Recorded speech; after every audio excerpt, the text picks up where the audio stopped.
All right, if that is the case, then I will call this regular meeting of Council of the Municipality of Jasper to order for January 4th, 2022. So Happy New Year to everyone.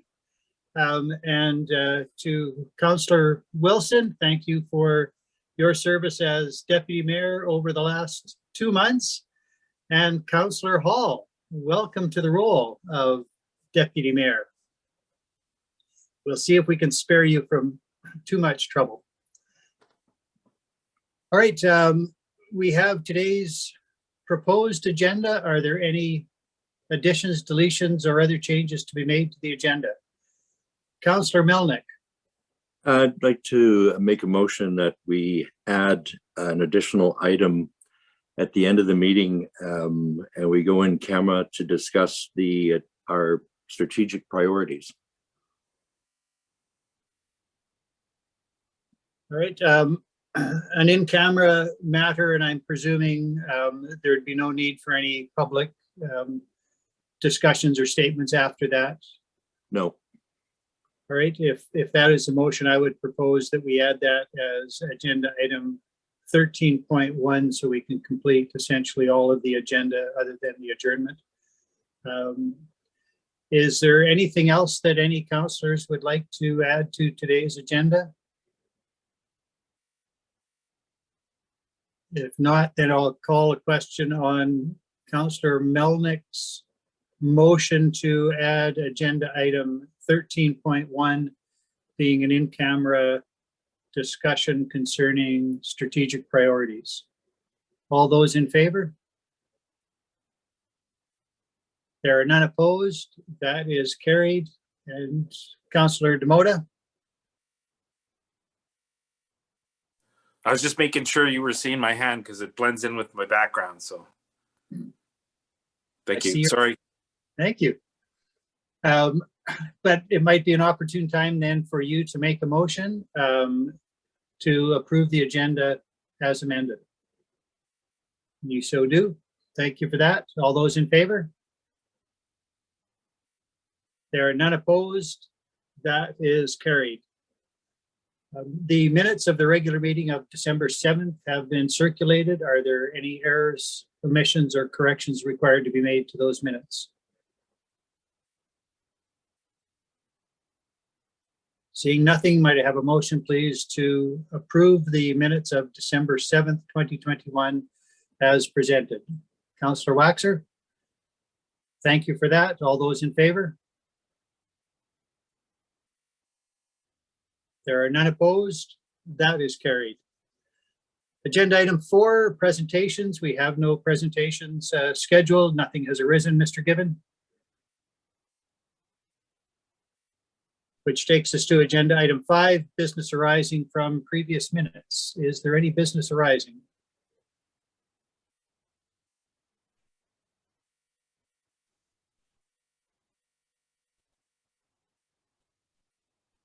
Seeing nothing, I will turn to agenda item 6, department reports. Again, nothing is scheduled. Nothing has arisen unless I see a violent nod from Mr. Gibbon. So that takes us to agenda item 7, request for decision, and 7.1, paid parking, which was previously presented, a report from administration to council and deferred to today for decision. But Mr. Gibbon, I'll turn to you or to designated staff to just brief us again on the report that came last month. Sure, Your Worship. And I'll just say at the outset that I'm noticing a bunch of freezing on my end. And so if it turns out that I'm freezing for all of you, please somebody stop me so I'm not giving the presentation and you're unable to hear it. But you're right. The parking report has been previously presented to committee. Committee received the final report on the 2021 pilot project. And in that report, there were a number of recommendations.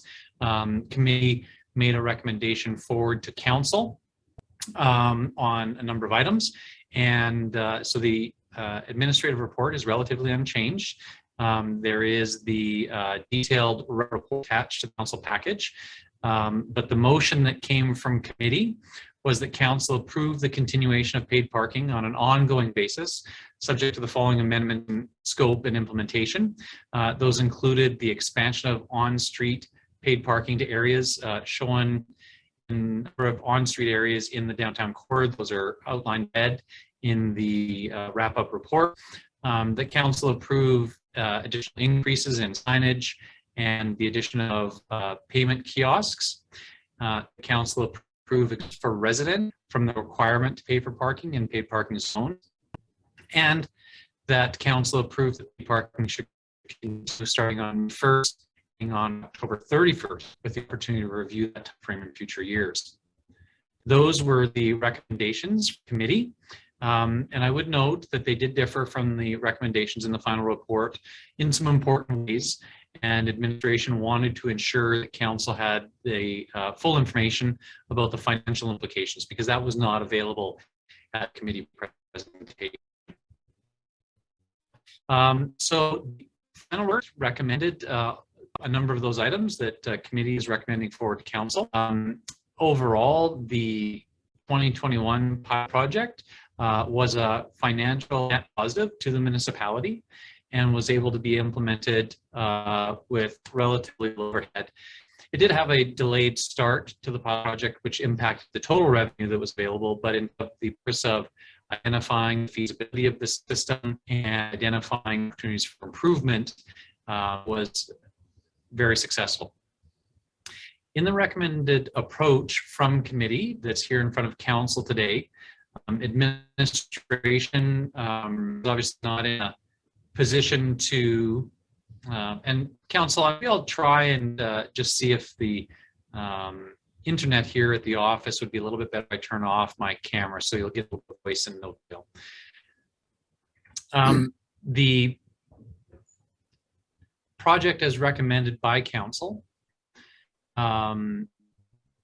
essentially reduced the paid parking approach from a 12-month approach to a 6-month approach, and the exemption of off-street parking spaces from paid parking.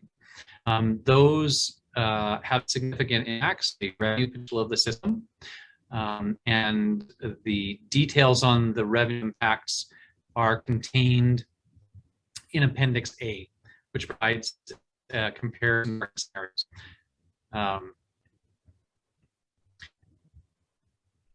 So council, first, I'll direct your attention to Appendix A, which does the financial comparison of the paid parking scenarios.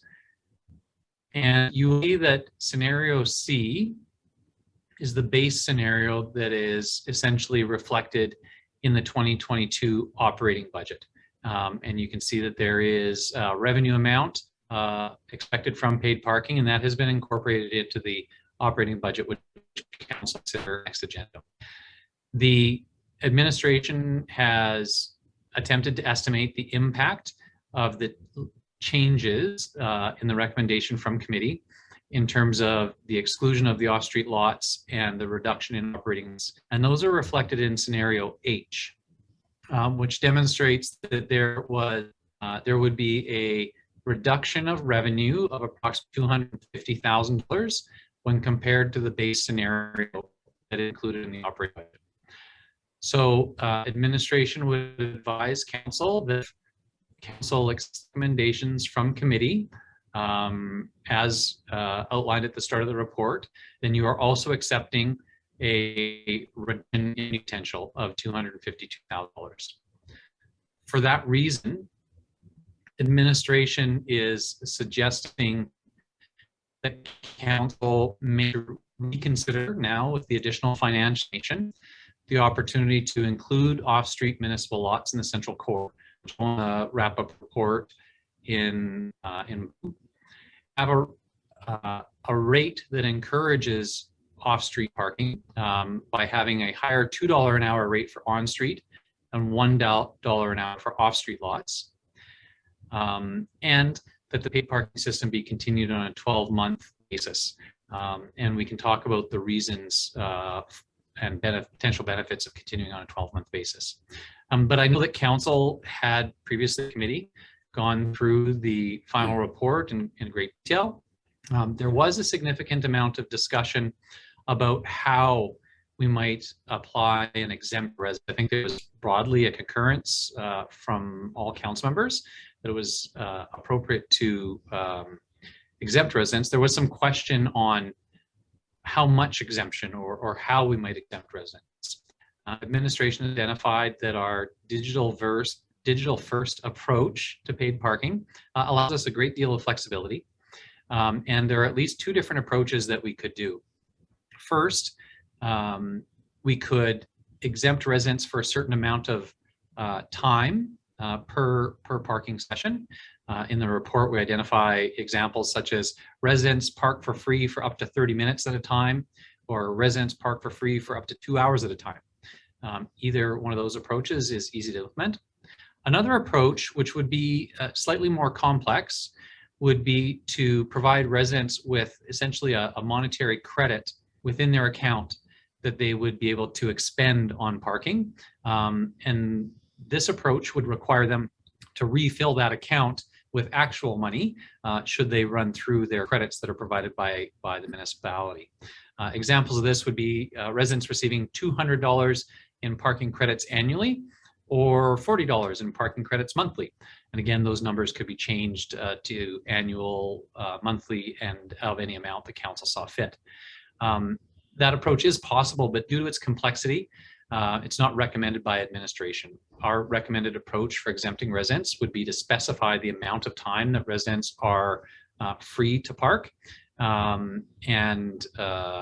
It will make it much easier to communicate to residents and for ongoing administrative burden in terms of managing the system. Either of those cases, exempting residents will require all residents to register their vehicles with the municipality, so we can create a profile for them so their license plate is automatically triggered as a resident license plate rather than a non-resident license plate. From there, I think, Your Worship, I will hand it back to council for any questions they may have. And again, I would just acknowledge that the information on Appendix A, the comparison of parking scenarios, was not available to committee when they made the recommendations to council. And that's why I would ask committee to, or sorry, that's why we would ask council to consider the impact of the paid parking program in 2022 on the 2022 operating budget. And the recommendation from committee will require, if continued or adopted by council, will require a increase in the net tax envelope of approximately $252,000 to reflect the loss of potential revenue from paid parking. Your Worship, I'll pause there and open up for any questions that council may have. Thank you, Mr. Given. Firstly, I do see you, Councillor Demota. For the most part, Mr. Given, although you froze a bit before you turned your camera off, the audio seemed to me to be pretty consistent. Are there any councillors who feel they missed any part of the presentation? All right, good. I will open it then. Two questions for administration, recognizing that at committee, I think we directed that the matter come back to us by way of divided motion. So there are 4 separate motions. So it is appropriate for councillors to ask additional questions of information from administration at this time, but before too long, I would like to get into the divided questions and we can then debate the various component motions. Councillor Demota, go ahead. Yeah, I was just going for clarification when it came to the budget. If we cannot make a decision on this today, and the numbers that are reflected in the budget, just for clarification, we can still go with what's there and then work with the parking scenario afterwards, because I'm still confused to what the 200 plus increase is about. If you can clarify that, Mr. Given, please, through you, Mr. Mayor. Thank you. Your Mr. worship. Given, you caught that question? Yes, I did, Your Worship, and my apologies for the connectivity challenges. For Councillor Demota, so the recommendation, so administration has essentially run the costing or the revenue generation potential based on the recommendations from committee. The base budget incorporated revenue of just under $500,000 from paid parking. And that was based on 12 months of operation with both on-street and off-street being included. The recommendations from committee excluded the off-street lots, and that would reduce the potential revenue from paid parking by just under $200,000, Gotcha. $180,000. Okay. And the reduction in operating months reduces revenue by $64,000. And so to make that up, to balance the budget, we would need to increase taxes, essentially. All right.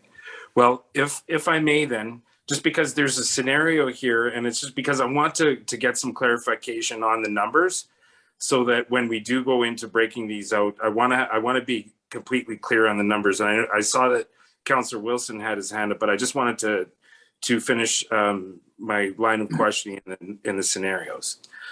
So basically, we have a bunch of scenarios in front of us, and some of them, there are other options out there, and I'm sure you've ran lots.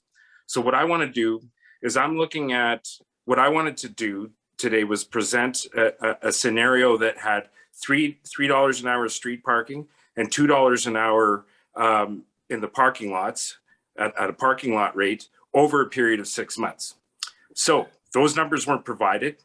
And if you have patience with me, unless you have those numbers, this is how I came up with my numbers. So, Councillor Demota, yeah. No, I was just going to say, Councillor Demota, we do have those numbers. Administration ran a number of different scenarios and didn't include them all, but we have that one. Okay. And I can share what we would estimate it to be if you'd like. Sure, that would be great, because I want to see if they match up with what I have here. Sure. So we estimate that having 6 months of operation from 9 a.m. to 9 p.m. with a on-street rate of $3 an hour and a parking lot rate of $2 an hour would generate $157,000 in increased revenue above the base scenario that's included in the operating budget. Right. So how much more? Sorry. $157,962. Okay. All right. So that would be a total of 642,000. Approximately, yes. Okay, that's good. Thank you. That's all I wanted. That's great.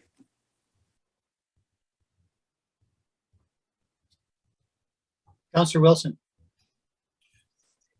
Okay, so yeah, my question had kind of changed now, but I'll follow up. So let's call that scenario I, and that's still 6 month operation. It's parking lots as well as street, and it's an increase of 157. And reasons why administration didn't throw that one on there, and I know that you can't put them all on.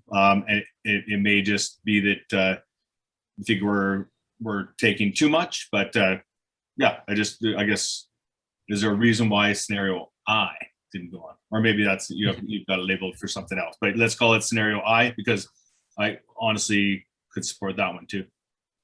Yeah. Yes, Your Worship, if I may, for Councillor Wilson. Administration didn't include that for a couple of reasons. First, our recommendation is that really operating 12 months a year is the clearest to communicate to visitors and the general public. It is also in terms of either removing the signs, taking them down and putting them up, or simply letting the months of operation would require either more administrative burden and work and cost of taking down signs and putting them up, or would require parkers to have to really make sure that they're reading to see whether they're in season or out of season, and whether it's time to pay for parking or not. And so for consistency, administration isn't recommending 6 months of operation, because we would also note there are periods at other times of the year outside of the 6 months. The other reason is because based on the advice of our parking service provider, $3 an hour really is at the top end. We've gone 1 year of operation where the cost, to 2021, the cost to pay for parking in Jasper was $0. And we've gone up to $2 in that first year. Administration would suggest that a more appropriate approach might be to test the market over time as we become more comfortable with paid parking. As visitors become more comfortable with it, we could test to see what the market tolerance is, because we do want to ensure that we don't negatively impact the visitor experience or Jasper's reputation by going too far too fast in terms of the rate.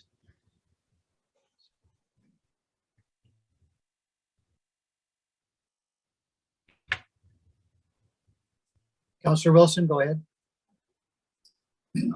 Just a clarification on the exemption or the monetary credit.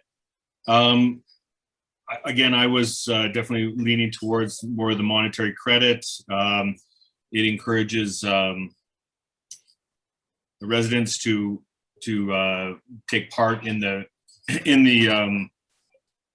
online application. But I also saw some concern in the exemption for an amount of time. So if it be 30 minutes or 45, or I feel that that's going to be pretty tough to enforce, and that residents will feel that, oh well, just parking is free. So I just find that, like, has the administration thought about how we would enforce the time period?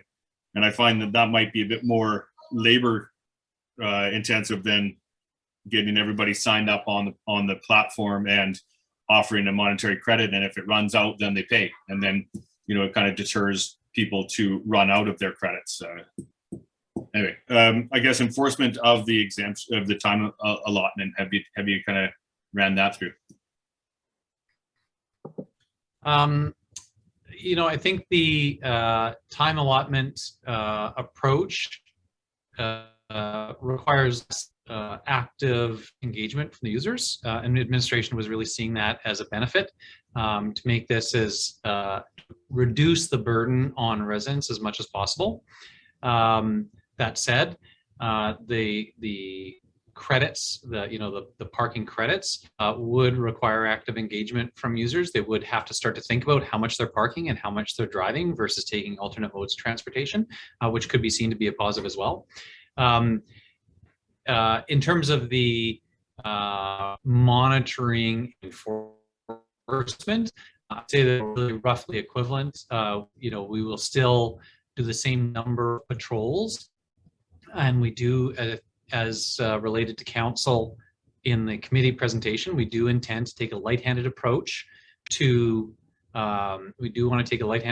enforcement in the first year as we implement the system, and that would apply to as well. So we don't expect that there would be a high frequency of patrols in the first year in either case. So I don't think that there's an impact on the enforcement cost. It really would be more on the back end cost of having to regularly process payments from residents if they choose not to sort of upload them through their digital device and they want to instead come into the administration office to load their credits. That could significant administrative load.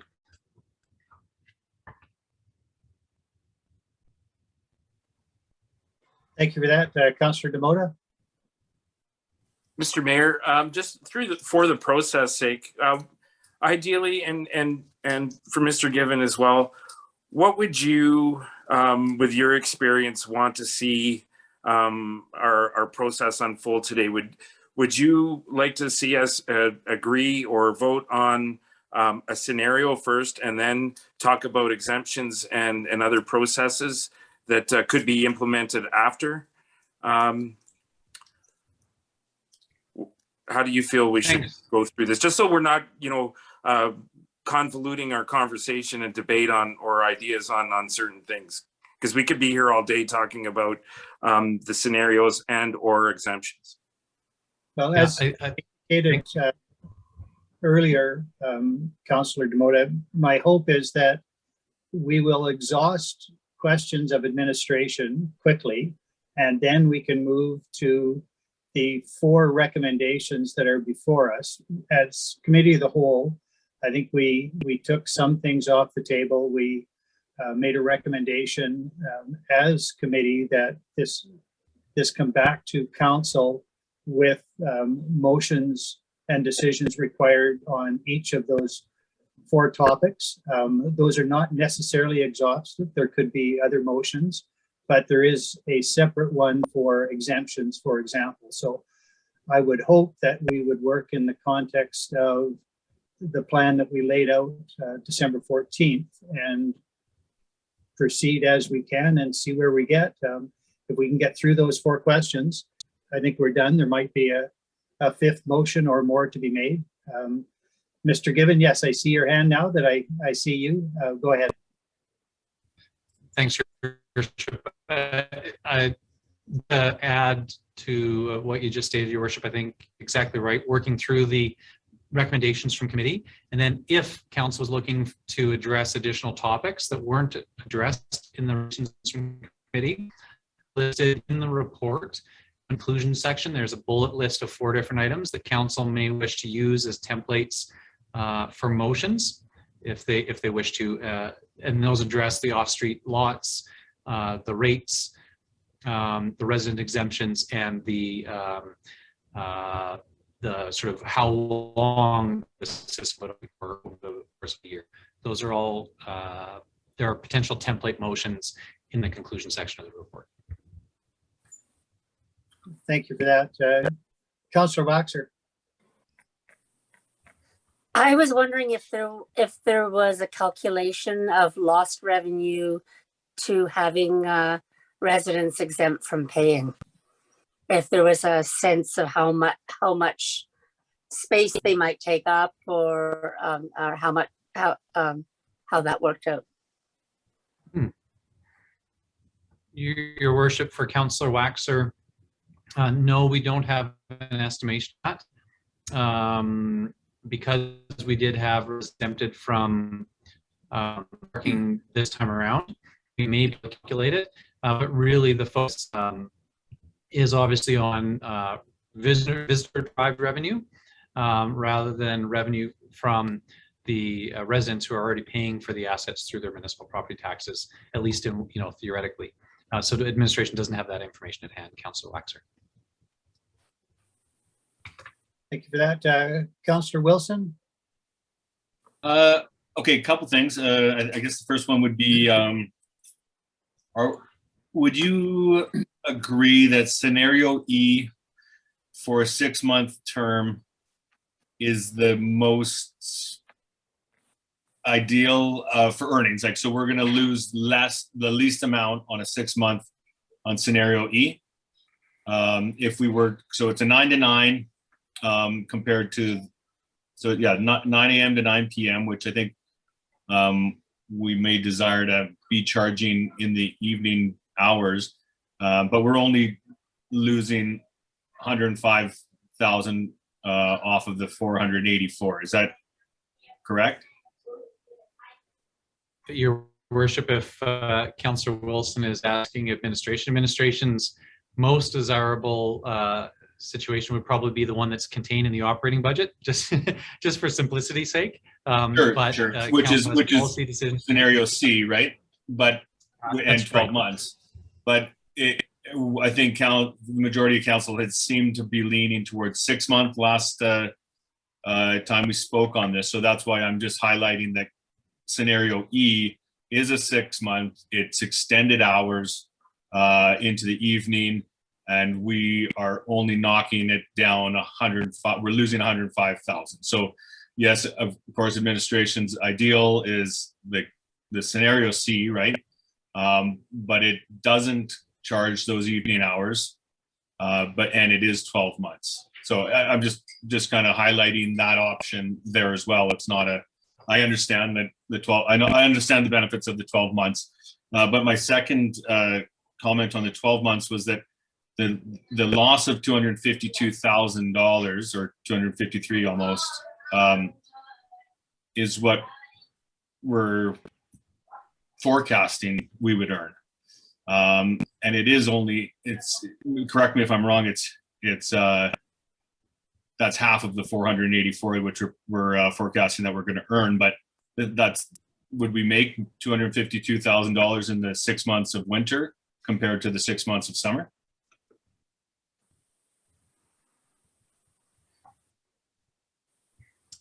You understand my question, I guess, is, Yeah, are we suggesting that 6 months is equal being the summer or the winter, or close to being equal?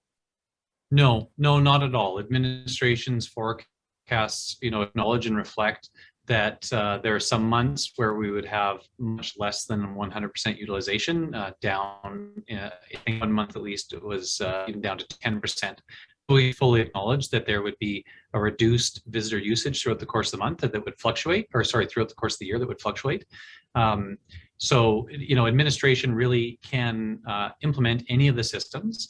I think it really is a question of, what council thinks is an appropriate approach for the community, and how much council is willing to really shift the operating budget by.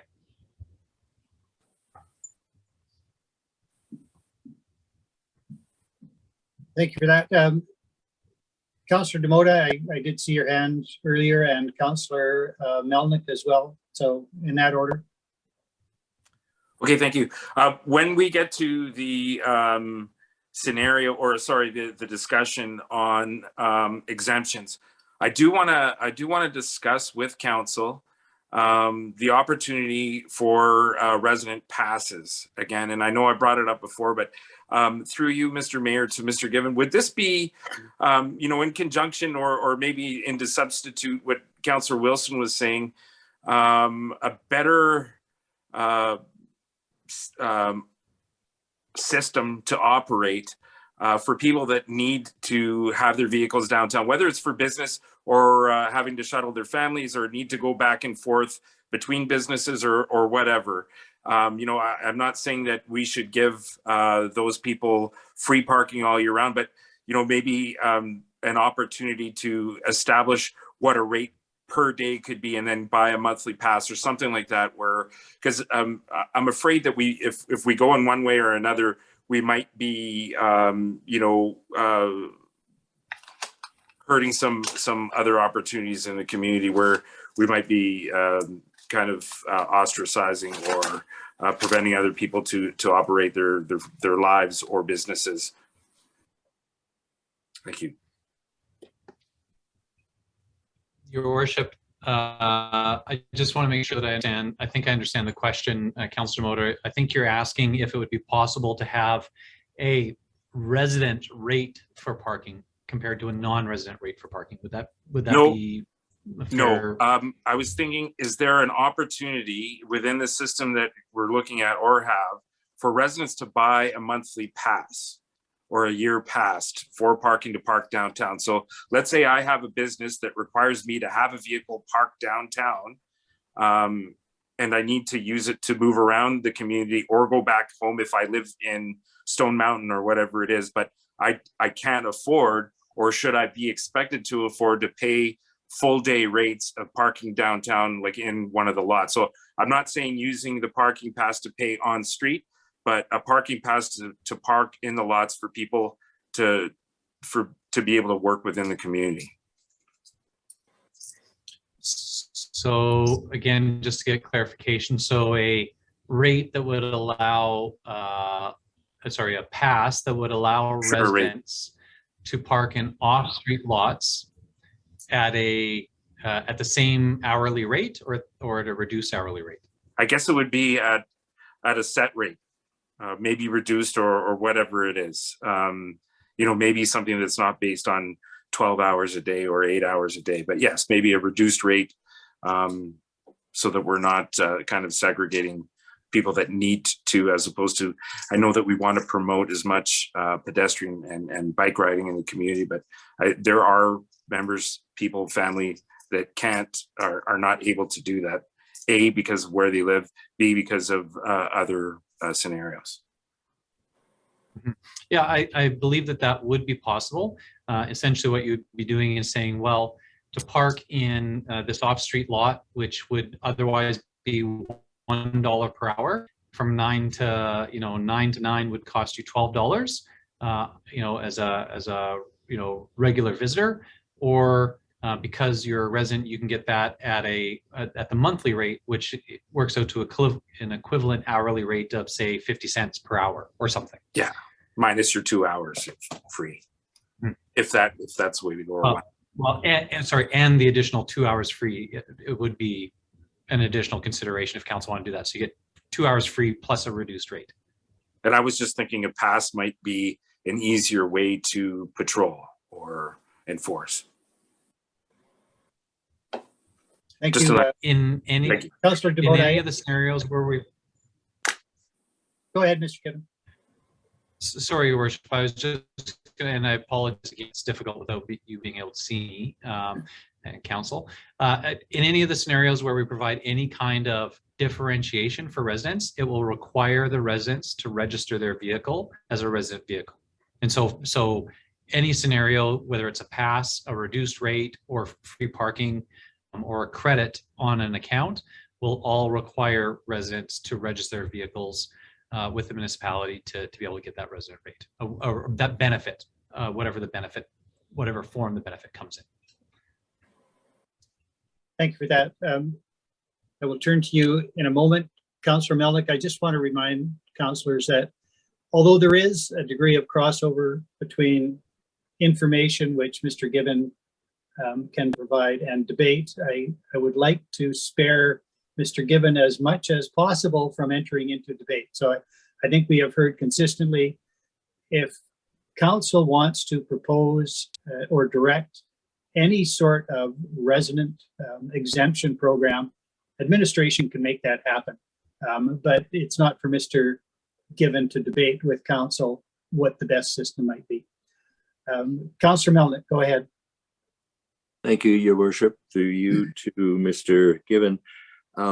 We do have 4 recommendations. I'm not at a point where I will make a motion, but I do want to clarify the first one, which talks about the street parking areas in red, coupled with the expansion of permitted residential parking in additional areas.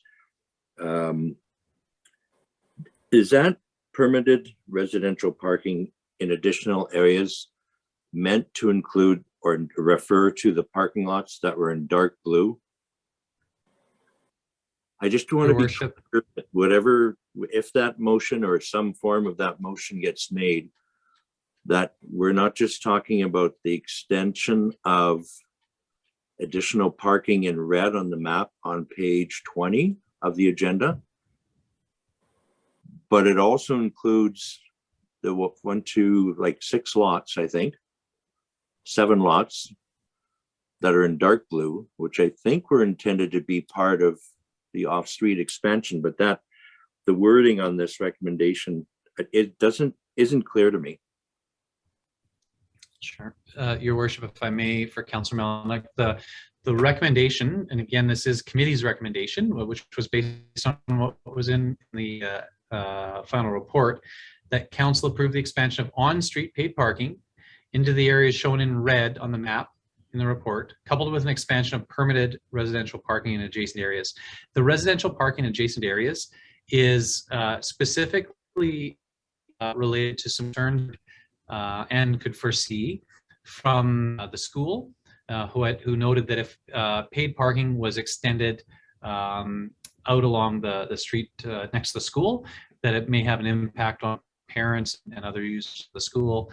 And then also the fact that there are residential properties that front out onto some of the expanded areas, and administration acknowledged that whatever sort of exemption was broadly provided for residents from paid parking, we would have to give some special consideration to those areas where there are residential properties that front out onto the new expanded zones.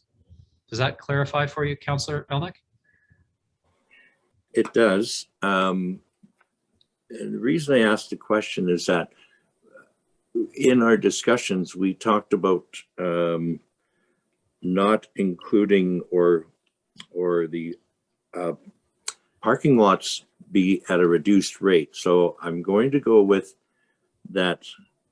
We are including now those 6 parking lots as part of the revenues.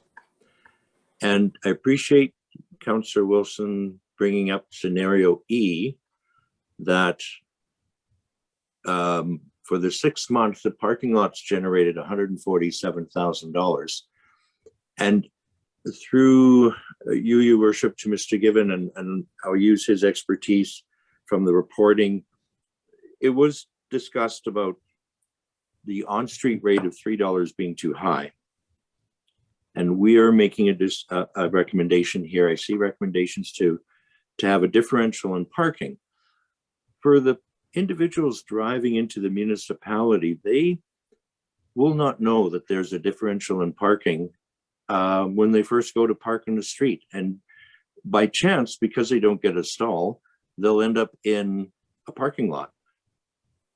By us having a different rate in the parking lot, I look at it that we're losing revenues that, from the perspective of a new person renting a car, driving from Calgary after enjoying 2 days in Banff, that they would park, where they would find a parking stall. And I see I perceive if we change the parking lot rate to $2 across the board in scenario E, we actually have no loss of revenue, because the parking lots would generate double that amount that's there at 147. And I don't want to be, don't want to have you do a whole other scenario, but from what your conversations were with the consulting firm, the firm that we used, did they talk about where people pay more or less, and how would we communicate that to the traveling public? Your worship, for Councillor Melnick, no, they didn't communicate, so we don't have that number exactly. I think the general principle is that it's desirable to encourage faster turnover in higher priority areas, which are typically on street in front of businesses. And again, at least theoretically, a higher rate should encourage people to seek out lower rate parking areas if they're going to be parking for a longer period of time. So if somebody's going to pop in and out for 15 minutes, then maybe they're okay to pay the on-street rate. And again, parking theory says that you have a lower rate because somebody says, well, I'm going to be there for a couple hours. I can afford to walk a little bit further, and so I'll park in an off-street lot that is a little bit lower rate. That I think is just the general theory. I think it's really subjective. Here in Jasper, we're talking about $3 an hour, as being a high rate, when in downtown Calgary or somewhere else, it may not be seen to be such. But that's why administration is suggesting there should be a differential, is to at least provide some incentive for people to seek off-street lots rather than the on-street lot spaces that might be more in demand and need more regular turnover. Thank you for that. Councillor Demota. And, I'm sorry, I see you now, Councillor Kelleher MP. I'm not sure how long I missed you.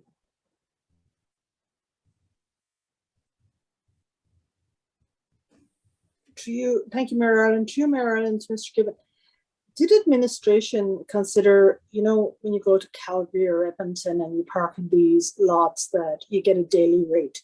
So if I'm coming to Jasper and I want to go take the train tour, and I know I'm not back till 7 in the evening, but I leave at 9 in the morning, have we considered like a day rate for the parking lots? Your worship, for Councillor Kelleher MP, no, administration hasn't done the financial modeling on that, but that is something that is possible with the system. We could have a different rate for each lot. And so if council wanted to provide direction that we should provide a day rate in certain lots or in all off-street lots, that's something that's feasible or possible with the system.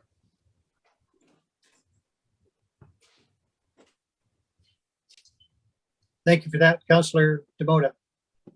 I appreciate that you brought that up, Councillor Calorant, because I noticed over the weekend when I was researching that Lake Louise, in order to park in their main, I think in the provincial or the federal parking lot there up at the lake, it's $11.70 for a day rate.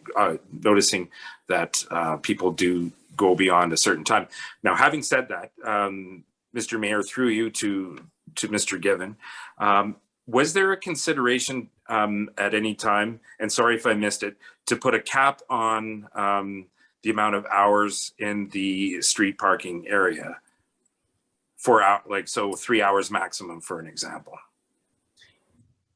Your worship, for Councillor Demota, again, that's possible. I think we would be happy to take council direction on that, understanding that broadly the intent is to encourage turnover, particularly in on-street lots, and so all things being equal, we may set a maximum amount of 2 hours at a time for on-street, and maybe a longer amount of time. But again, neither one of those really impacting the financial, sort of prospectus at a material level.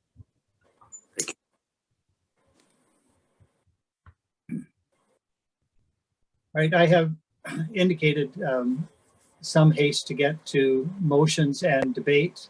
However, before I invite a motion, Mr. Given, I have 3 questions, all well suited for you or administration.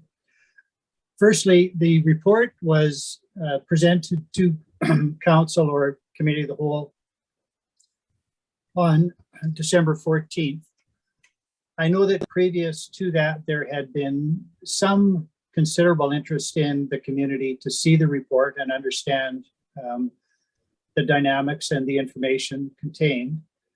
Since the report was presented, and since the agenda for this meeting was circulated online, can you tell me whether there has been any feedback whatsoever from individual members of the public or nonprofit entities within the community about the recommendations or the report itself?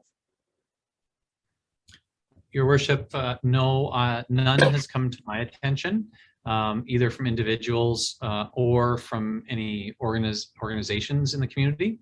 Both Ms. Nadan and Ms. Malinchuk report that they have not received any inquiries or perspectives either. I would say that broadly, in administrative conversations, both the Chamber and Tourism Jasper understood the direction that administration was going. They both were on our stakeholder panel throughout the pilot project, and we're both aware of the likely recommendations, and both acknowledge the need to, and I think broadly, the benefits of deriving additional municipal revenue from visitors rather than through property taxes. And we have not heard anything formal or informal since the publishing of the initial presentation to council back for December 14th, which I guess would have been published the week before that even. So sort of early December. We have not heard anything formally or informally from those organizations. All right, thank you very much. Clear answer. Secondly, the form of the recommendations and the proposed motions suggest a continuation of the pilot project with some changes, but none of those changes specifically address a change in hours. And I've perhaps forgotten some of what was discussed on December 14th, but has council given an indication that it prefers to go to a 9 to 9 scenario from what had been piloted, which was 9 to 5? Nothing via motion, Your Worship. There was discussion at committee, but it was not sort of contained or wrapped up in a motion, and that's why it's not presented in the recommendations. Again, those recommendations at the front of this report are the recommendations from committee, which are slightly varied from the recommendations from administration. And so that specific sort of time, 9 to 9 versus 9 to 5, there has been no council motion or direction on that. And if there was not, then administration, I think, would be obligated to continue to operate the system at the 9 to 5 that it was in 2021. Okay. Thank you. That's where I was hoping to go with the premise that underlies whatever the motions might be. Without a specific change, it would be 9 to 5 is what you would understand that to be. All right, Your Worship. thank you. And the final question I had, and this is simply because I am unfamiliar with the paid parking from the consumer's point of view, because I never used it. I've always had opportunity to ride a bike, and I have access to parking when I have those few needs to take a car downtown. But I do understand from some residents that they could load something into the wallet on their phone, and when they paid, they were paying effectively just pennies for, if they had a short stay, they were not paying for an hour. They were paying for the time that they were actually there. Is that correct? And does that at all impact revenue projections? Your Worship, that is correct. The Hotspot app allows users to sort of choose how much time they wish to pay for. I don't have in front of me what the smallest increment is. I'm going from recollection that I know that there's at least 15 minutes. They may have gone down to 5 minutes or even shorter. But so there is the ability for users to pay, for less than a full hour, if they wish. And no, we don't have an estimate of the impact. I mean, the particularly during peak periods, the consultants that, the firm that runs parking in a number of other communities identified that, at peak times, Jasper is, likely above 100% capacity. And so even if people are only staying for 15 minutes or 5 minutes at a time, there's always somebody willing to come in behind them and to fill that space. All right, thank you for that. And then I take it I can safely conclude from that for those people who said it would add $2 to going down to buy a quart of milk, it would not. If you had the app on your phone, you could pay for 5 minutes of parking to run in to get a quart of milk. Is that an accurate that is, yes, Your Worship, that's very accurate. Notwithstanding that one of the grocery stores is, outside of the area that there would be paid parking, and the other does have on-site parking that would not be subject to the payment system. A user would be able to pay for a small amount for a small errand that would not add a full hour's worth of parking to the cost of any goods. Thank you. And notwithstanding that you don't buy milk by the quart anymore. My error. All right, Councillor Wilson and Councillor Melnick. Well, it's very reminiscent of the consumption costs there, the consumption model that we were just discussing earlier. And that makes sense. Like, for that argument that is out there for the person picking up skis at the front of a ski shop. Well, it's a matter of using the app and paying for 5 minutes, 10 minutes of time. And I think people will be open to that. As a precursor to a motion that I'll make, I think one of the primary drivers for this pilot project was alternative revenue. And we have to maximize that. I was, on the fence regarding 12 months or to 6 months. I am convinced of the benefits of having it as a 12-month and trying it as a 12-month. I feel we owe it to the community to maximize the potential that we can earn from. Sorry, Councillor Demota. Yes. No, I was just calling point of order if that's okay, because I didn't know if we were going into debates and then backing up the merits of our positions, because I was going to ask. Well, no, it was a precursor to my motion, so I don't think it's a point of order, but right. I wanted to see where everybody sat on the scenarios myself, and then because yeah, that's fine. I don't want to be I don't want to. Well, I'll finish then. That's fine. Go ahead. Thank you for interrupting and unfortunately disrupting my train of thought. We don't disrupt or interrupt you. And yeah, unfortunately, I'm now flustered. But I think we owe it to our community to maximize the potential. And I see that there's another scenario that I would like to put forward, and that's the scenario 8+. So I do support a 12-month. I do support a 12-month paid parking project. I support paid parking within the parking lots and on the street. But I do support the change in time 9 to 9. So my motion would be, apologies, that council approve the continuation of paid parking on an ongoing basis, subject to the following amendments in the scope and implementation. Number 1, that council approve the expansion of street paid parking to the areas shown in red and on the map in the report, coupled with an expansion of permitted residential parking in residential or adjacent areas. Number 2, that council approve increases in signage and the additional payment kiosks. That council approve exemptions for residents from the requirement of residents to pay for parking in paid parking zones. And I'd like to have a caveat on this item, that we'll have the discussion further regarding the means of, or the options for paid parking exemptions.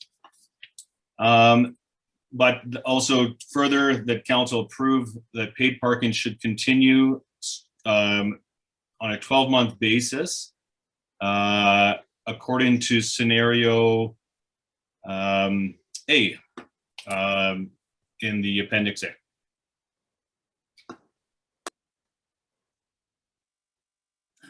All right, thank you for that motion, which I think is in 4 parts. Councillor Wilson, thank you for that. Point of order, Councillor Demota. No, that's fine. I just wanted to clarify that is, I didn't know if we were doing a 4-part motion or 4 different motions. So I thought we were going to debate each one separately. Well, that is not yet fully resolved. Okay. Councillor Hall. Thank you, Mayor Ireland. I also struggled with the fact that I agreed to a 6-month project again, because I do think that this is another amazing way we could get some revenue. I would support Councillor Wilson's motion. I know there was some question about that ski rental family that runs in, has to stop, grab their skis. And on page 9 of this paid parking project summary, it says there's an option where you can run into business for 15 minutes. Is that just for the business owners, or is that for the customers of the business? I don't know if you guys can see that. It's on page 9 of our agenda.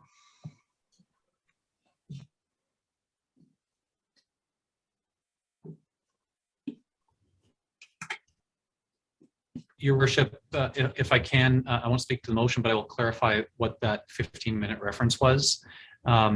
During the pilot project, administration did identify a few areas where there was a need for 15-minute quick visits, for example, the post office.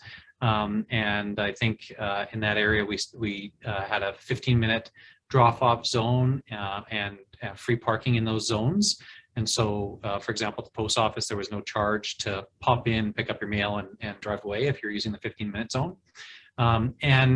Administration on the enforcement side was working with delivery businesses to ensure that they were not penalized if they were popping down to drop something off and taking and driving away. So there was not a 15-minute free parking anywhere in downtown approach.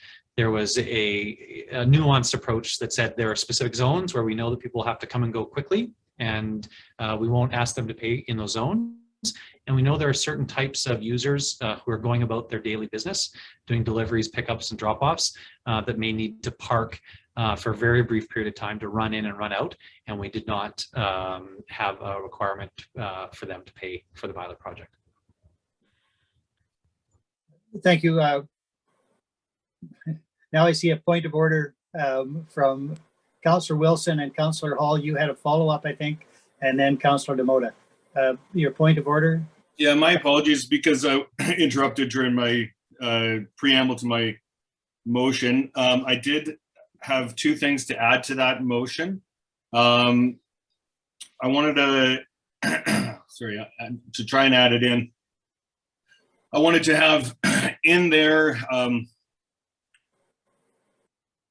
a method of resident exemptions to be determined at a later date, as well as a day rate use for parking lots. So two suggestions that I wanted to, or sorry, not two suggestions, two items that I would like to discuss at a further date, and the options for. So it does kind of address Councillor Demota's and Councillor Keller-Anthony's thoughts on day rates in the parking lots, as well as the concern, or sorry, the options for paid parking or exemption for residents. All right, thank you for that. As I have it recorded in my shorthand, then the motion presumably contains 5 parts, because the exemption one that you mentioned earlier, the nuance is that the exemptions are to be determined at a later date, but you had already raised the issue of exemptions, and then you would like to add that there be discussion of an inclusion of a day rate to be effective in parking lots rather than on street. Is that correct? Okay. That's correct. Thank you. Thank you for that. Councillor Hall, did you have a follow-up from your question earlier, or a fresh question? Just a very quick follow-up. Thank you, Mayor Ireland. I think to reiterate Councillor Wilson's point of why aren't we maximizing the months in the year we can get revenue, the hours in the day. All the resident feedback I got in person, I read on Facebook, was all about the fact that they had to pay. And if we're going to exempt them, which, a quick aside, I still have a hard time with that one, because I'm really, and I appreciate and understand that not everyone can ride a bike downtown or walk downtown, but I will always be in support of alternative transportation. I still will vote in favor of exempting residents, because that was the noise we got from them. I don't know why we wouldn't want 6 months or 12 months a year, 9 to 9 for our paid parking. Thank you. Thank you for that. Councillor Demota. First of all, I want to apologize to Councillor Wilson. I didn't mean to interrupt your train of thought. I didn't know we were entering into going into motions. I thought we were still in the question asking format. So I do apologize, and I did want to voice my opinion. And I want to support something, but I can't support 12 months. When I went and did my research, I looked at other areas that are running beyond their shoulder seasons, or have no shoulder seasons, or very soft or high visitation on their shoulder season. So places like Banff and Whistler, I think, can afford to continue to have 12 months of parking because of the pressure of demand on parking within their communities. So if you go down the street right now, there's an abundance of parking, and it's not at a high demand. It might be in some areas, so that might be something to consider. But I don't think that at this point, in taking the next step forward, it would be a benefit or disbenefit to any, or sorry, I think it wouldn't be a benefit to run 12 months, because I don't think that it's required. You know, and I think that right now with the empty parking lots and spots in the street, to me, to have paid parking doesn't make sense. It does in higher pressure areas, but for Jasper, I don't think it's a Jasper solution. So I can't support going 12 months. You know, I think that I can debate my scenario later, but I think that having 6 months doing $3 and $2, for the most part, has one of the highest incomes, if not the highest income out of all the scenarios. And I think that would be a Jasper right solution. So that's my opinion. Thank you. Thank you for that. I see you, Councillor Melnick. I was going to get an observation in on my own behalf. Under our procedural bylaw, any councillor may request that a motion that contains many elements can be split. So we vote on each of the constituent elements. And in the absence of any other councillor making that request, I, as a councillor, am going to let you know that I am making a request to divide and split the questions as we effectively determined as committee of the whole in any event. But I find that I am in a position where I can support some parts of the motion, but not all parts of the motion. And I don't want to vote against the motion as a whole when I am opposed to only parts of it. So I am going to request, and therefore, on the basis of a single request, the motion will be split. And as I read it, there are 5 separate motions to be heard. Councillor Melnick, go ahead. Thank you, Your Worship. I support your request, and that's exactly where my mindset was. I came prepared for this meeting, seeing 4 recommendations that we would be given the opportunity to talk about the different scenarios. And having them as one motion makes it difficult for me to support this motion. And I think I would prefer to be able to vote on each segment of it so that we can move forward. But I certainly would not support it in its current form as a single motion. On that basis, then, unless there is something general, and again, I will let Councillor Wilson, you can speak and open debate, because I think we will change it to a split motion, but you have made a motion with those components, which will now be split. So the first part of that motion, if I can find the wording again, is to expand to the areas shown on the map as red.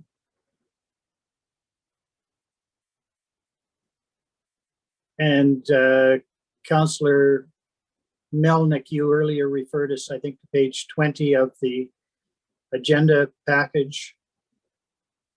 And that, just for clarity, is the map showing the expanded use.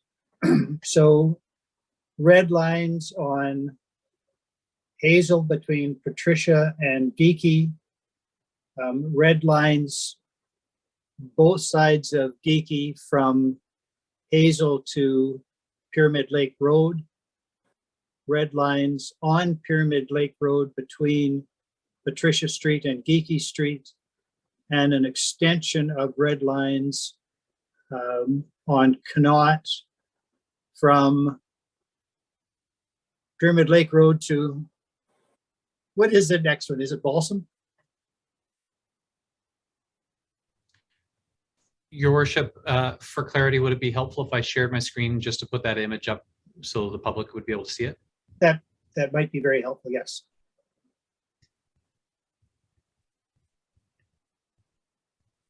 That should show you the zoomed in view of the map that you're referencing, Your Worship. Correct. And so the motion is, I think, and you can confirm, Councillor Wilson, to adopt that new schematic.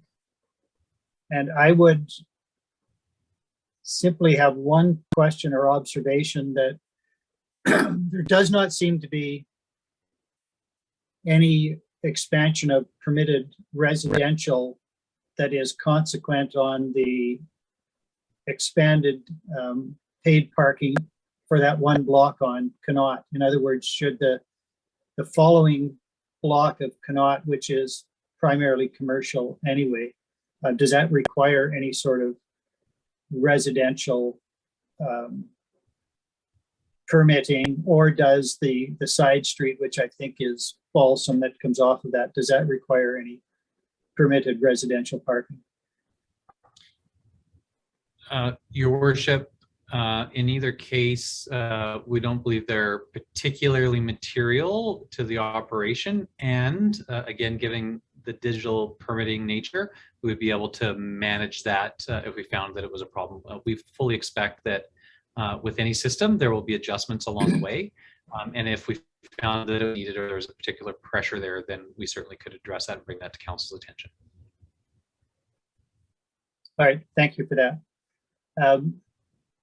Councillor Wilson, I trust that I have properly conveyed your motion. It is your motion, so if you wish to speak to it, go ahead. This item I think is pretty straightforward, so not much more to speak to. It's just the encompassment of what we will be expanding into for 2022. Yeah, nothing more to add. Thank you for that. Councillor Demota? Yeah, I just have two points of for clarification here. Just on the expanded area in red, just along Geeky Street itself, where those residential areas are. Just to clarify your question, Mayor Ireland, I don't know if I was 100% clear.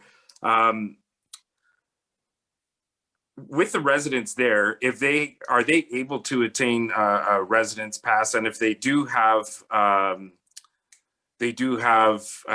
approved accommodation, or they allowed that extension as in other areas where permits are required by residents? I wasn't sure if that was clarified.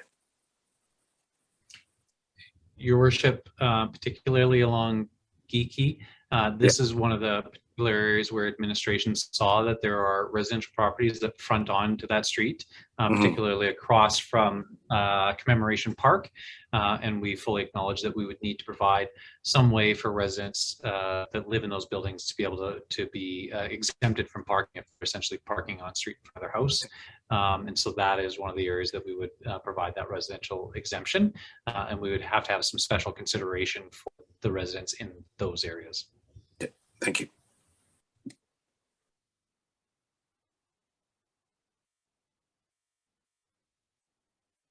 Councillor Kelleher-Empey.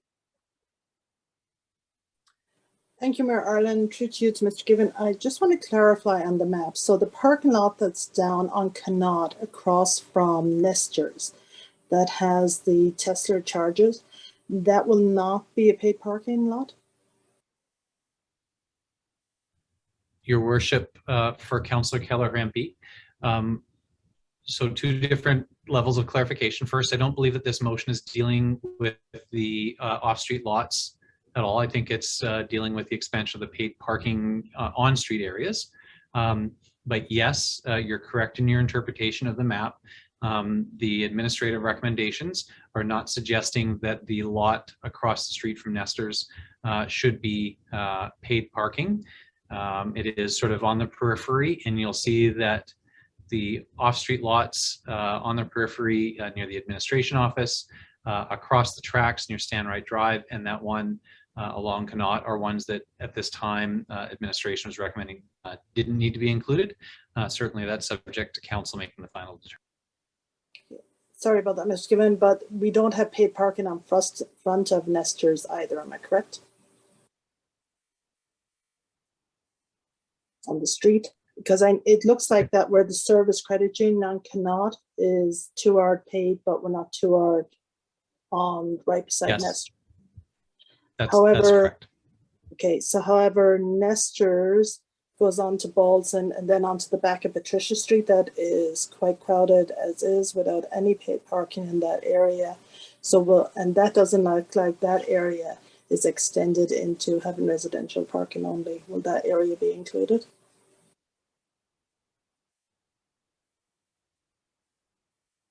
I'm sorry, Councillor Kelleher-Empey, can you clarify which area you're speaking So when about? you come out of Nestor's and you're on Connaught and then you go up towards Balsam, then Nestor's beside Crimson, and then Patricia Street, the 200 block behind that, where an amount of cars visitors park now, that doesn't look like that's extended into residential. Will that be extended into residential for people can't park there?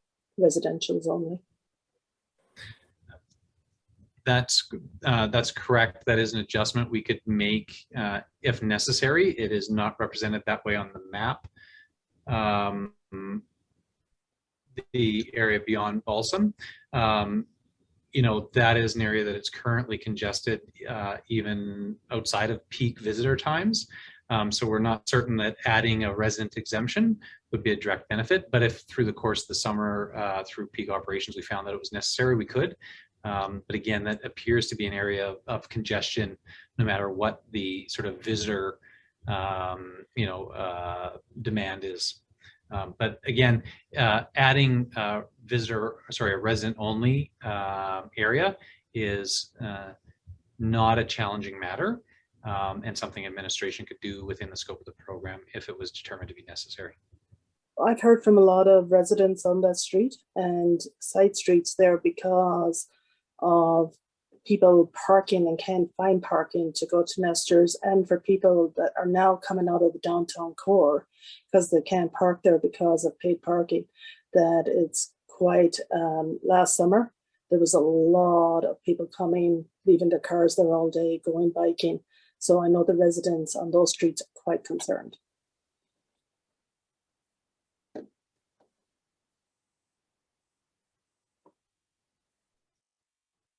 Thank you for that. Any further debate on this first component of the omnibus motion? Councillor Demota, and then Councillor Waxer. I just want to be clear that Councillor Wilson knows that he's got one motion and we're not separating it out. Are we separating it out? I'm kind of confused where we're at right now. Because Councillor Wilson, you were referring to just this one first step. So how are we breaking this down? Mayor Ireland already broke it down. We are going into for, as you just discussed. All right, but okay, thank you. I apologize. You said omnibus, so I thought we were voting on the whole thing. I'm confused. You said omnibus motion, not motions. It was. All right. I apologize, Councillor Modi. It was an omnibus motion. We have now split it into its component parts, of which there are 5. I did have some clarification on the first thing. When are we addressing the areas in blue for the parking lot? Because that's not addressed in this motion. It is not. If there is a motion to address parking lots, we will deal with that. Right now, Okay. there is a motion. So I wasn't sure where the intention was. Thank you. Councillor Waxer. Yes, I just wanted to get clarification on the resident exemption, what Councillor Wilson meant by the resident exemption discussion. So I wanted to clarify that you were thinking that we would have some resident exemption, but it wasn't clear yet what that would be like, what that would be. Is that correct? Yeah, Mayor Ireland? Pardon me. He did, that was and is part of a motion that will be presented, the exemptions and the request to consider that at a future date, but it's not part of a motion that is before us right now. The motion having been split, we're talking about the expansion of the red areas only right now, not about. Okay. Save your question, we'll come back to that. Okay, thank you. If there are no other debatable points, I will call the question. The question is that the area of paid parking be expanded to include the areas shown on red on page 20 of the agenda package, with a commensurate expansion of resident permitted parking in adjacent areas. And I leave that a little bit loose because administration then has some flexibility to expand residential permitting as required. So it's to add the red areas to the paid parking inventory. Is that question clear for all? I will call the question. All those in favor? There are none opposed. That is carried. So thank you for that. One down, a few to go. The second part of the motion, Councillor Wilson, was to, find the wording, but I think direct staff to increase signage and to get some kiosks, although that was not the precise wording. I can find that momentarily. Well, that wording was just from the committee recommendations. So it's number 2 on the committee recommendations that council approve increases in signage and the addition of payment kiosks. Thank you for that. Any further debates on that issue?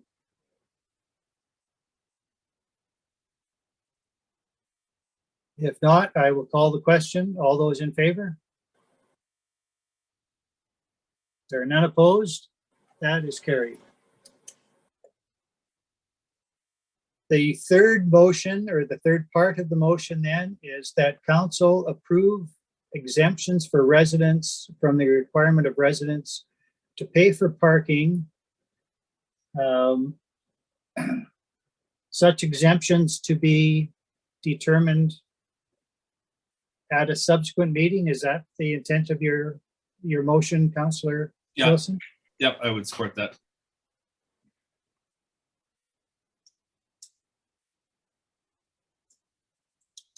Is there debates then on that part of the motion?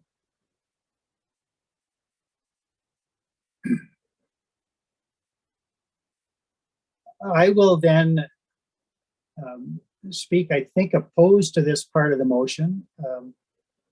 I have a great deal of difficulty with the notion of exemptions for anyone. This, to me, is primarily about managing an asset, and whether the asset is used by visitors or residents, it's an asset that ought to be managed. In this case, though, it's before we discuss the exemptions, I'm not sure that I know what we're talking about.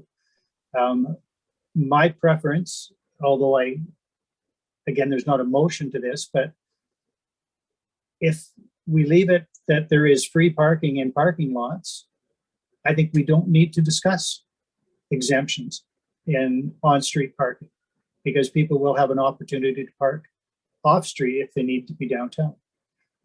So generally speaking, in terms of exemptions from paid parking, I am opposed. I think there is a different way to approach it, which doesn't deal with exemptions. It deals with the expansiveness of paid parking. So on that basis, even though we don't have details of the exemptions, I'm opposed with the notion of exempting people from what should be paid parking.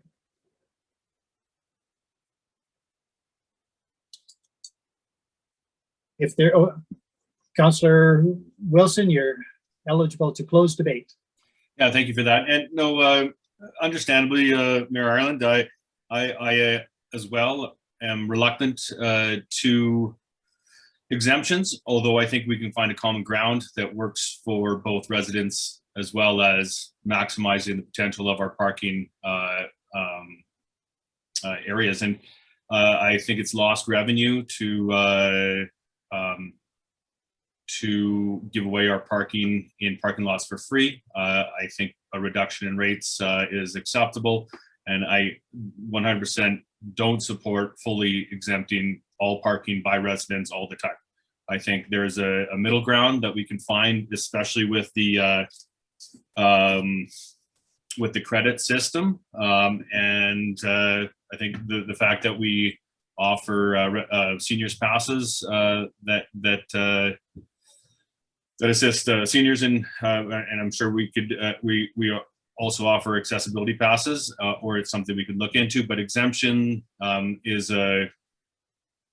it's all encompassing. it's not all encompassing. There will be parameters, and that will be those discussions can be had at a later date. Thank you. Thank you for that. Any other debates? Even though I invited Councillor Wilson to close, nobody else had shown an interest. Councillor Hall? Thank you, Mayor Ireland. I guess this is just a question. Could we change the motion to say something more along the lines of a resident paid parking plan? We'll come up with something. Do we have to, if we don't specifically call it an exemption program, does it just give us a bit more time to talk about it and come up with some kind of credit system, some sort of energy? I don't know. I also don't think that we should be exempting the residents that don't have to drive downtown and the ones that are, and in light of climate change, in light of so many things, I just feel it's a strange way for us to be going. Unless I heard in there a friendly amendment, which I will leave to Councillor Wilson. Councillor Wilson, go ahead. I would be open to a friendly amendment, but I think the wording is pretty open to an exempt, like we could have it as an exemption program with details to be discussed at a future date. So we're having that discussion in the future. There are no parameters to it at this point. We're not saying everybody's getting parking for free forever.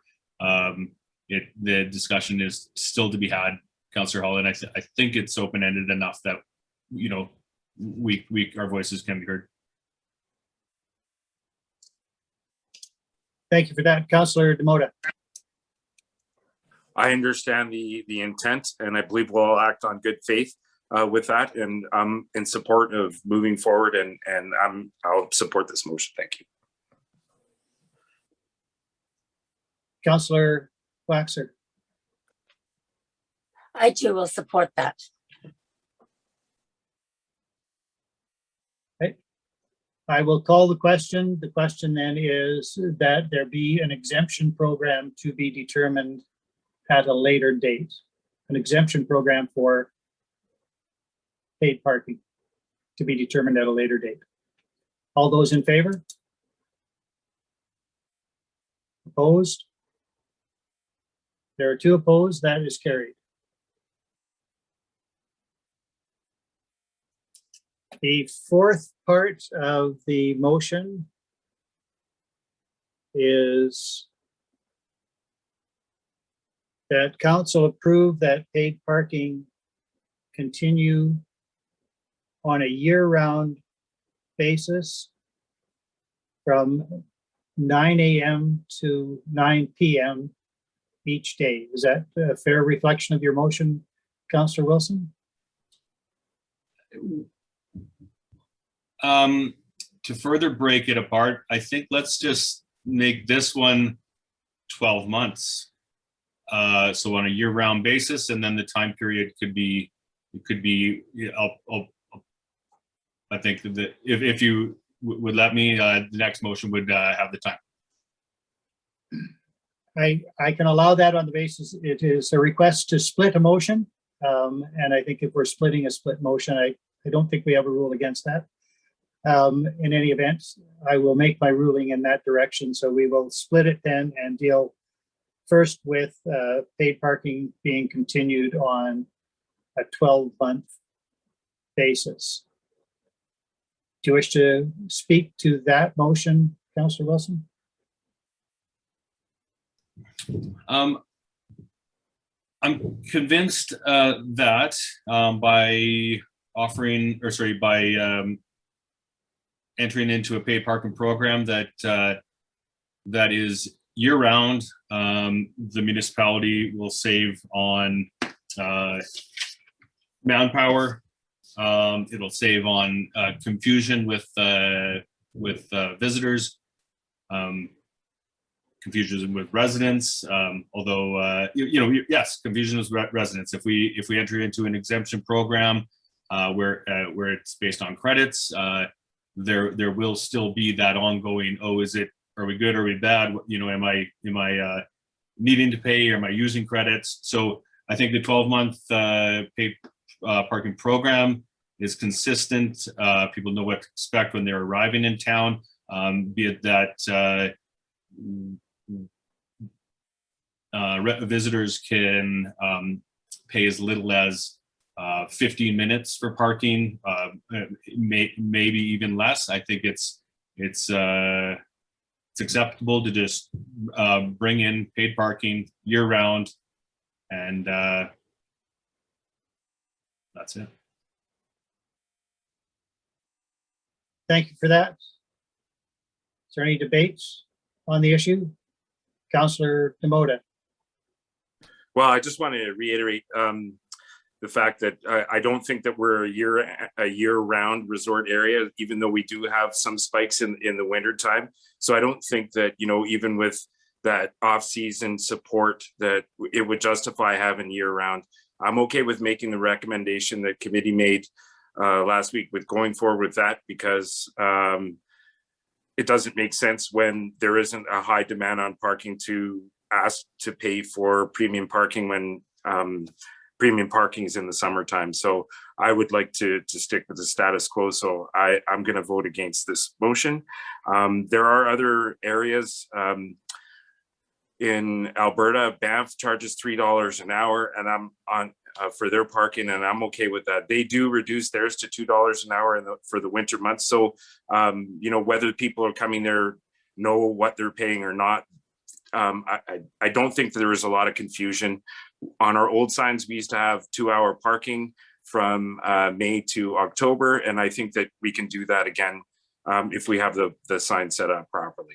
I think that going 12 months does not really help us out as a whole. Thank you. Thank you, Councillor Demota. Councillor Melnick. Thank you, Your Worship. And I will also speak against the motion. I do realize that we have many aspects in this municipality that, and in the park, that we are a 12-month destination.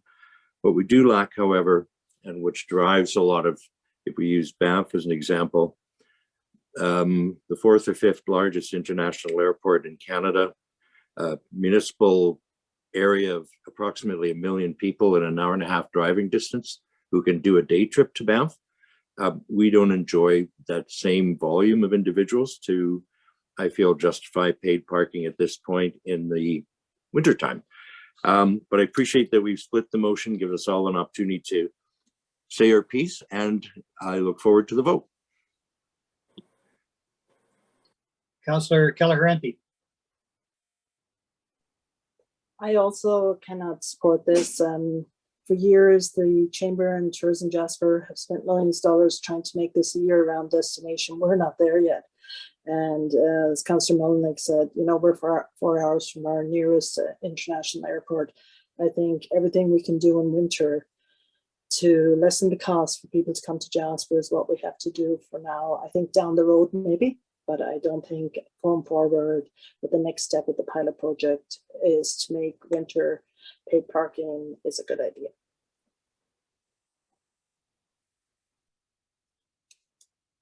Thank you for that.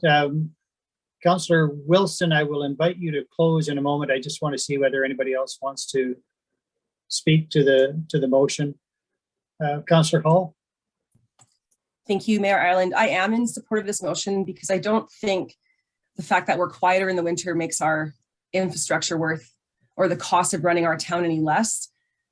I don't understand the kind of the correlation between the two. And like I said earlier, I do think it costs money to be here, and it costs money to live on the planet. Things cost money. And I don't know why we wouldn't just make this a year-round thing. We're going to have some kind of program for locals. It makes sense to me, and I do support this. I will speak briefly before I call on you again to close.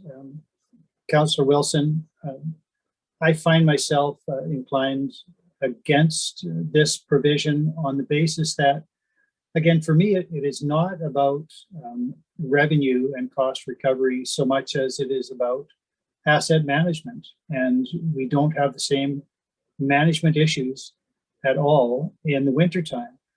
What I hope we can achieve through all of this effort is to get people out of their cars and circulating within the community at all sorts of businesses, because that's what helps us pay the ongoing costs of running our town. And I think that, well, particularly because I take a different view perhaps than others with respect to whether or not there should be a charge for parking in parking lots.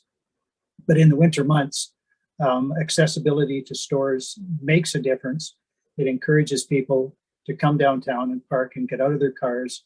And as Mr. Jackson expressed to us many months ago, the goal from Tourism Jasper is to separate people from their automobiles and then deal with what's in their wallet. And we can't do that unless we give some sort of encouragement to get downtown and get out of their vehicles, particularly in winter months. So while I understand some of the other dynamics, at this stage, I am opposed to year-round paid parking. Although I'm hopeful that we will have a need for it sooner rather than later. Councillor Wilson, you may close. Yeah, thank you. I 100% agree with Councillor Melnick, Councillor Keller MP, Councillor Hull, Mayor Ireland, and it seems crazy. Sure, I agree with all of that. What better way to give our visitors a welcome is they get out of their car on November 1st and they're like, okay, I'm going to pay for parking. Sure, the parking signs are up there, but it's $0 to pay for parking. It's 50 cents to pay for parking. It's the rates aren't involved in this motion. What's involved in this motion is taking the signs down, trying to inform everybody that, trying to inform our residents that your credits won't be used up from October 31st to May long. All we have to do is we're saying, yeah, it's 12 months a year paid parking, but from November 1st through till May 1st, it's $0. And if I get out of my car coming from Edmonton and it's $0, I'm going to be super happy. And you know what? Like, I think Tourism Jasper would be on side with that. Why would we confuse everybody? Why would we pay for extra man hours to take down signs, to put up signs, to cover up kiosks, etc.? Like, let's bring it in and we'll talk about rates later. Thank you, Councillor Wilson. I had invited you to close, but Councillor Demota, go ahead. Well, just, if you would have opened with that, and maybe I interrupted you in that lost your train of thought. I like that concept, and I'm open to considering that, but I still think that we're talking about human resources and using personnel and the hours attributed to that. Whether or not I think that if we do the right thing and we make it as cost effective as possible to implement the right strategy, those things will be minimal compared to the revenues that we'll make. So I don't think the loss in converting or addressing it, but I do like your train of thought. And if you would have led with that, I probably, with more consideration and discussion, that's something that's a good opportunity for us. That's a great idea.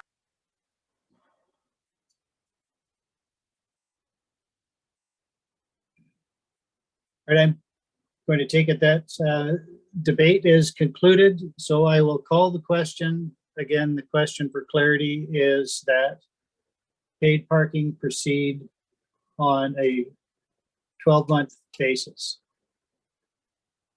Sorry, Councillor Wilson, I hadn't quite called the question. So did you want to confirm or just with clarification of my last point that rates are to be to be set accordingly to the season.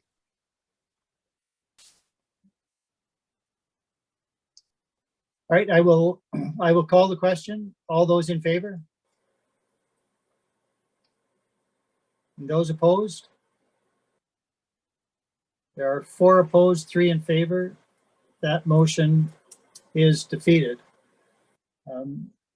I know that we split that and took out the 9 to 9 provision, but I would invite somebody either to make a motion that includes months of operation and hours, or at least months of operation. Councillor Demota. I would like to move that council approve that paid parking continue starting May 1st, 2022 and ending on October 31st, 2022 with the hours of operation 9 a.m. to 9 p.m. with the opportunity to review at that time for future years. So pretty much the recommended motion with the addition of the hours. Thank you for that. Councillor Demota, is there any request to further split that motion to separate the months and the hours?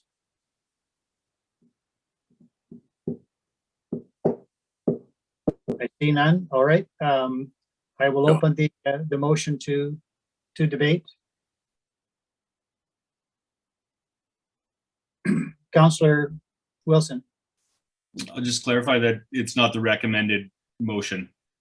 The recommended motion was 12 months, Councillor Demota.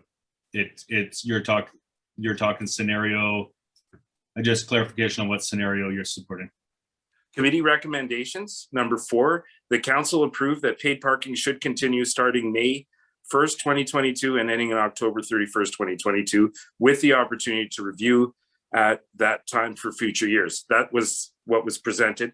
I took should out of the recommendation, and then I added the hours from 9 a.m. to 9 p.m. with the opportunity to review it at the time for future years.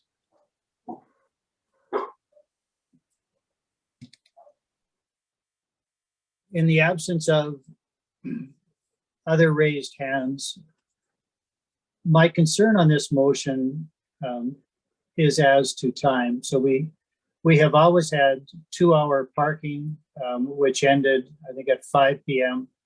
Our initial pilot program for paid parking ended at 5 p.m. And as I recall, that was always in aid of, or at least not to be adverse to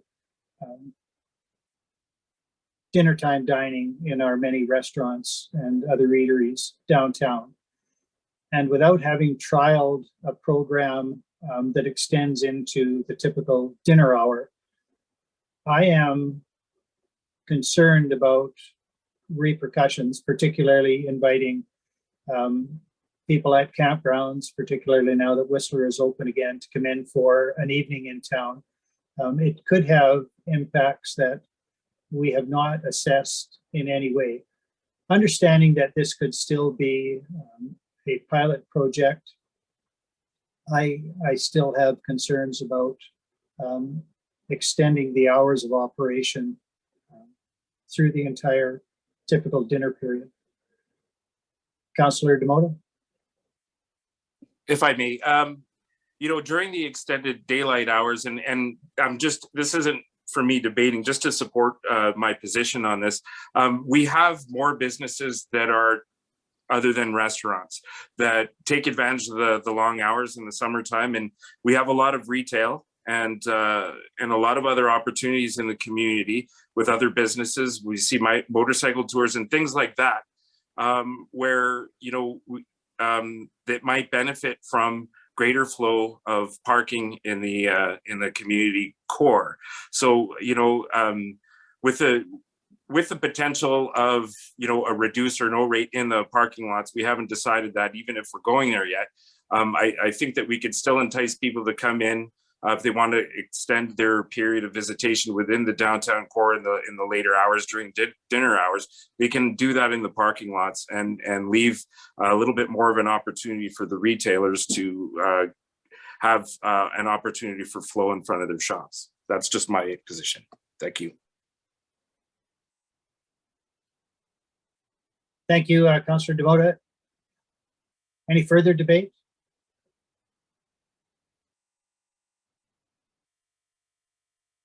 All right, I will call the question. The question again for clarity is to have paid parking continue from May 1st till October 31st on an annual basis with hours of operation from 9 a.m. to 9 p.m. All those in favor? Opposed? There is one opposed. That is carried. I will say, Councillor Demota, you won me over. That's the third time in 14 years, so that's good. I'm keeping track. Thank you. As I have it, the final part of Councillor Wilson's initial split motion was that council, I think, determine a day rate for parking in parking lots at a later date. Is that a fair reflection of that part of your motion, Councillor Wilson? That's correct.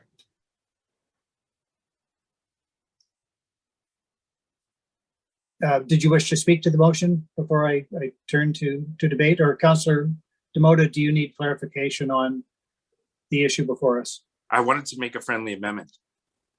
No. To those addressed in blue on the provided diagram, if that makes any sense. Is that what the intention was? Yeah, that's the only parking lots. Yeah, that was my intention. Okay. Just because there are no. Okay. Which, just parking so lots. You're talking about page 12 10 of the Page 20 of the agenda has the map with the colorful symbols. Dressed in the dark blue, or the what is that one? Royal. Because there's because it says off-street expansion in blue. yeah, but there's the light. I don't know what the activity center parking lot, what color that is, but yes, the No, that's free parking. well, but they're both blue, so that's No, what I'm saying. What color? What color do you want to? What color? There's one called off-street expansion. Off-street expansion. That's correct. Yeah. Yes. Yep. Okay.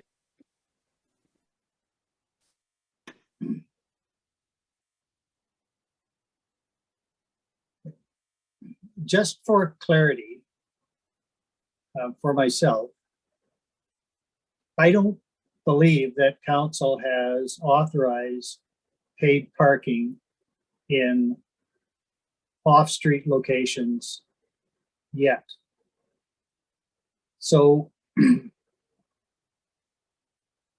is the motion to be taken to assume that as part of the deliberation to set a day rate, we will do that? Or is it simply to set something else, a day rate for parking lots exclusive of paid parking itself? Right now, there is paid parking. My original motion had parking lots included. So what do we want to put first? We could put the rates, so we know that we're charging for parking lots, and then we could suggest that. So, or it can, what makes more sense? Do you want to put rates first? You want to do the motion that does rates first? Or well, with respect, and I may have missed it, but the initial motion, when we split it, did not, from my perspective, deal with the expansion of paid parking to parking lots at all. So if we're going to deal with that, we should. And I know that when we dealt with the map on page 20 earlier, it was specifically pointed out that red was red, but it didn't include the blue parking lots. So I think we best be clear about what it is we're talking about. your motion, Councillor Wilson, so I'll let you go first, and then Councillor Demota, and then Councillor. The intent of my motion, but it did get broken up. Like I referenced scenario A, which did say parking lot rate $1 an hour, on street rate $2 an hour. So that's unfortunately, it did get, once it got broken up, that one, the rates for parking lots didn't get highlighted. So to clarify, yes, I would like to make a motion that we charge our rate for parking lots, highlight it on parking lot expansion in blue as Councillor Demota suggested. So that could be the first motion, and then we could talk about rates.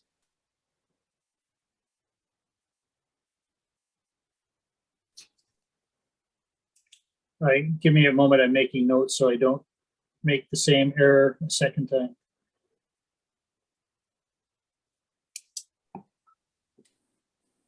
So if I may then, Councillor Wilson, if we amend your motion, it would be to apply paid parking to off-street lots and to determine a day rate for those lots at a subsequent meeting. I would say let's take out the day rate, and the day rate and hourly rates could be for future motion. Okay. So the fact that it will be paid, again, it could be 0, it could be 5, whatever, day rate could be whatever, but that could be agreed upon in a separate motion. All right. Again, just for clarity, and I haven't forgotten you, Councillor Demota. I know. Clarity for the question, it would be then to add the off-street parking areas indicated in royal blue on page 20 to the paid parking inventory with rates to be determined at some subsequent date. Excellent. Thank you for that. Councillor Demota and then Councillor Melnick. I'm fine with that because I think it's addressing what I wanted to do when we first started out. And you said we haven't addressed parking yet, but I was going to motion that council approve the expansion of off-street parking in the areas shown in blue on the map in the report. So that's where I was just going to keep it that basic and then go on forward. But Councillor Wilson has addressed another component to that, which I'm willing to support because we haven't decided on the rates yet. So if that's not fixed in that motion, then I will vote in favor. Thank you. Councillor Melnick.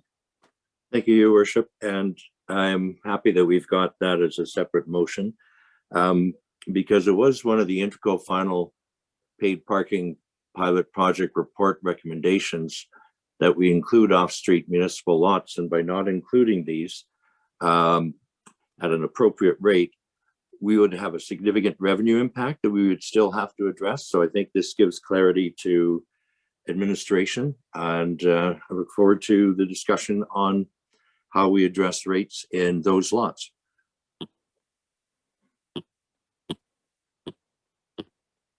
Thank you for that. Further debate? I will. Go ahead, Councillor Callagher-Empey.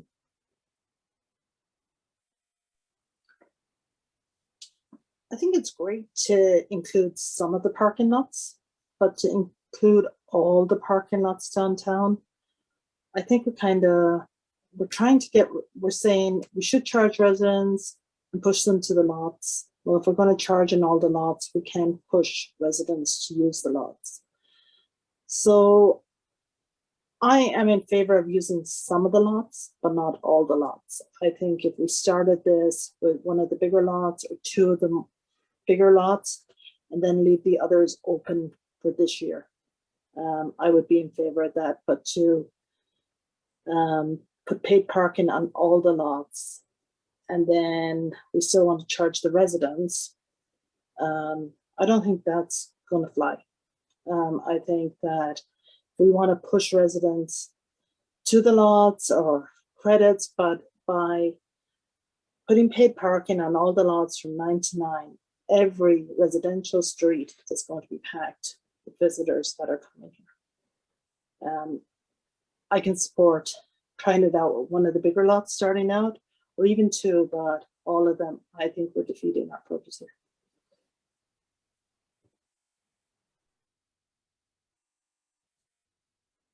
Thank you, Councillor Keller-Hempe. Councillor Wilson? Reducing months in operation, reducing hours in operation, reducing parking stalls, reducing parking lots. It's whittling away our potential to earn with this program. It's going to hurt a little bit, but and Councillor Keller-Hempe, I heard you say something about charging residents, and we're not talking about charging residents. We will talk about an exception program in the future, but if we cut and cut and cut, then we're dealing with one parking lot here and this street here and only between these hours and this month, and we're whittling away our potential. And the number one driving force behind this was alternative revenue, which we so direly need. So it's going to hurt a little bit, but we have to go for it.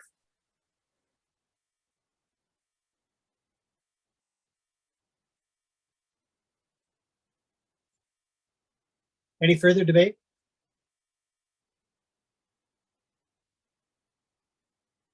Well, again, I will speak briefly, and I am opposed to charging for lots, but that is because I am opposed to exemptions on the other hand. And so I think that paid parking should be paid parking for everyone for every use, but we should provide an alternative. And I think lots are the place to do it because it gets people to park and get out of their cars and walk the downtown. And that is exactly, I think, what we want for businesses in the downtown core. It also provides an opportunity for those residents who, for a variety of reasons, need to come downtown.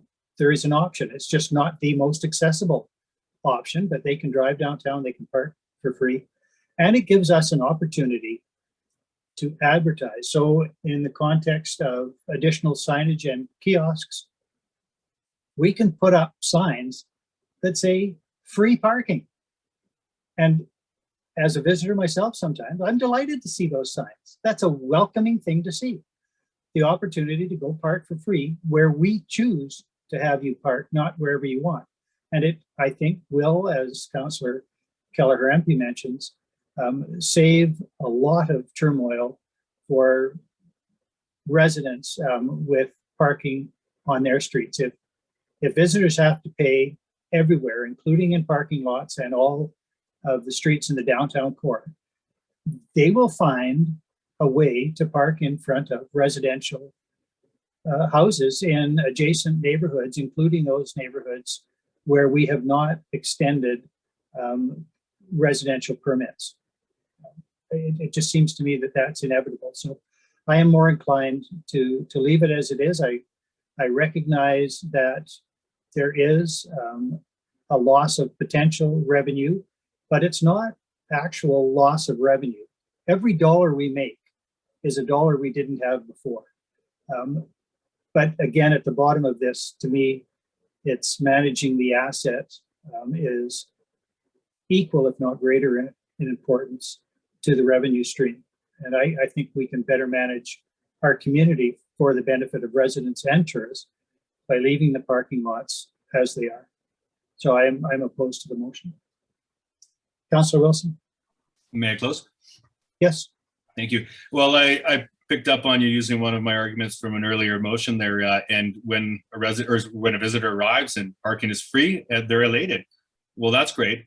But what we are talking about is paid parking in parking lots, not the rate at this point. So again, we could set that rate at free, but we have the opportunity to raise it in the future.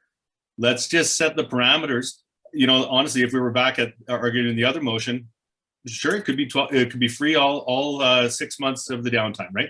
But in this regard, let's set it so we don't have to revisit it. We can say, you know what, let's try this out this summer and put it at $1 an hour, or let's just put it at $0 an hour. But we're not talking about rates on this motion. We're talking about whether parking lots could be charged or would be charged in the future. And let's just, you know, set administration up for options.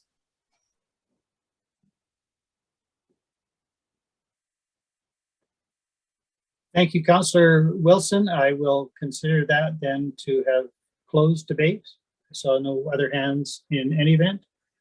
And so the motion then, and I will call the question, is that parking lots, as shown in royal blue on page 20 of the report, be added to the inventory of paid parking with rates for parking use to be determined at a future time. That question is understood by all. I will call the question. All those in favor? Opposed? There are 2 opposed. That is carried.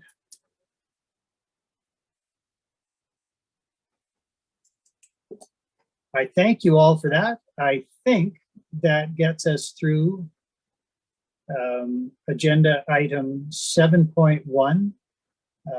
Councillor Demota? I guess the intention today is not to debate the rates or paid parking. Are we going to do that at a later date? Is that something, because I did want to address that, but I know that we have to get to our budget and we probably need a break in between that too. So I have a motion ready, but I'm not sure if that's our intention today. And if it's not, then I can wait.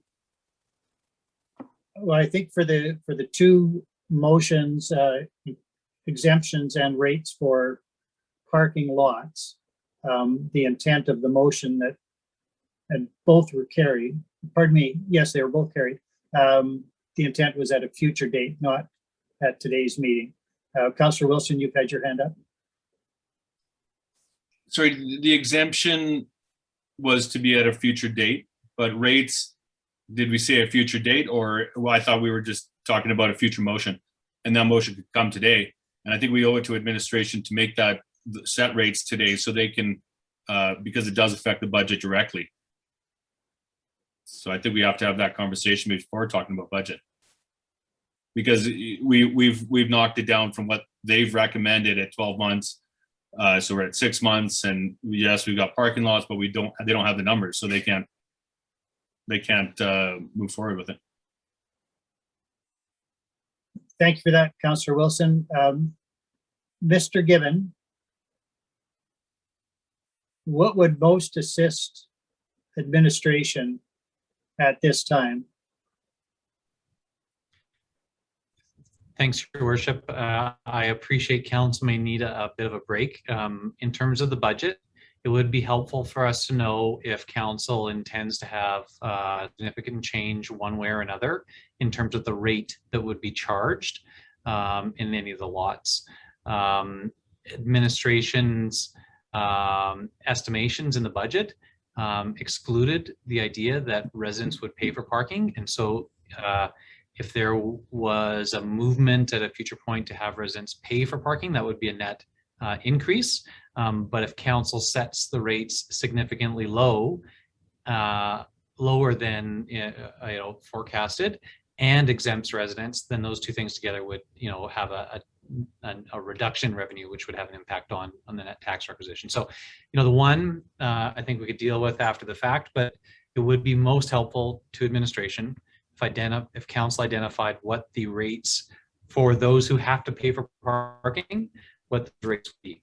That would be helpful if we had that today. Thank you very much. And Councillor Demota, you had a motion to deal with rates? I do. And,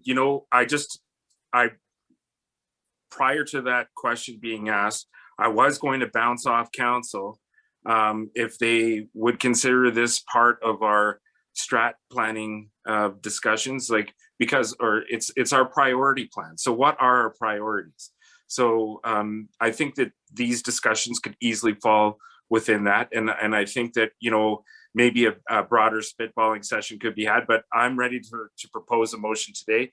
I'm worried that, you know, if whatever happens, that it might get defeated, and then in retrospect, it might be the best case scenario. So, you know, I'm just trying to feel it out here. I'm not sure if people are more prepared to make a decision today, then I have a motion, and then we can, if that gets defeated, then we can continue to motion and debate. But, you know, I just, through consensus, was just feeling how the rest of council felt. Well, I am going to propose, since we've been at this for just over 2 hours, that we take a 5-minute recess now. What have I got? 3:36. Let's make it a little longer. We'll come back at 3:45. And I would hope to entertain a motion at that time that we deal with rates. And I think we can get that resolved today. And then we can move on to the operating budget. So I will call a recess now, and we will reconvene, I think, I have 9 minutes time, 3:45.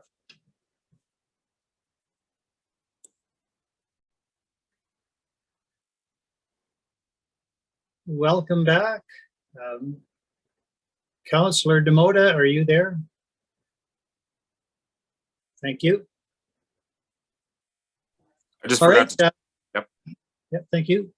We are back, and as I indicated when we broke, I would like to entertain a motion to set rates for paid parking for the coming year so that administration can adjust the operating budget as necessary. Councillor Demota.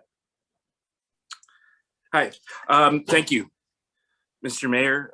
We had discussed some the options earlier, and Councillor Wilson suggested maybe adopting a scenario I and calling it scenario I. I was looking at amending scenario F and calling it F1. And my thought was to have on street, because all the structure is already there. So have and include on a parking lot rate of $2 an hour. And I have a motion prepared for that. So that that council adopts scenario F1 as part of the rate structure for the paid parking program of the period of 2022.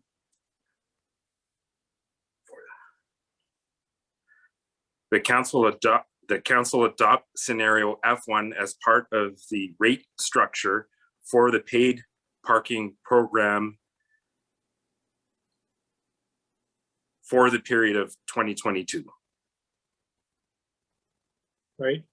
Thank you for that, Councillor Demota. Can you give a reference in our agenda to F1? So appendix. So what I proposed a new one because we have scenario F. So we see there that scenario F provides revenue of $348,098 with on-street parking at $3 an hour. And the parking lot rate, I'm adding the F1 is to add the rate of $2 an hour for the parking lot rate, which I believe would create $294,000 of extra revenue, and the total would be $642,000. And that would be the amount.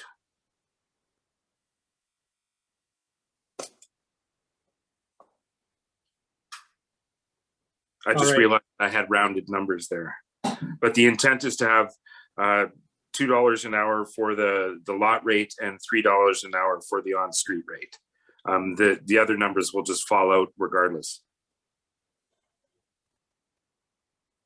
I just went with that F and then just added F1 as opposed to a whole different one because the structure is already there. It's 9 to 9, it's 6 months, which we've already decided on. So I was just adding one line item in that, and that's and unless administration disagrees with the number that I have of $294,000 roughly, for the $2 an hour for 6 months.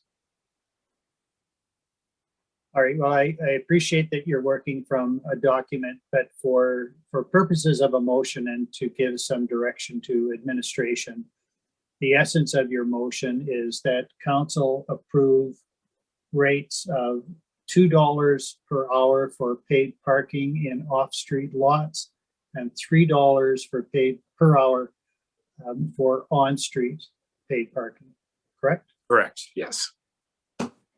Thank you. Okay. Yep. All right, do you want to open debate, Councillor D'Amato? Well, I just think with the time that we focused on this and deciding that we were going for 6 months at 12 hours a day, I think to maximize our efforts, $3 an hour is parallel to what they're charging in Banff for their parking downtown. And even though they don't have on-street parking, their parking rates are $3. And so I thought that it can be charged, and I think that we have an area where you can charge that, and to increase the use of the lots and create better flow in the downtown core, having it at $1 less once. I do believe that people will figure it out once they're here. Maybe if they're just passing through and pay the $3, they might not realize that our parking lots are $2. But with some advertising, I'm sure that it would be quite easy to differentiate the two.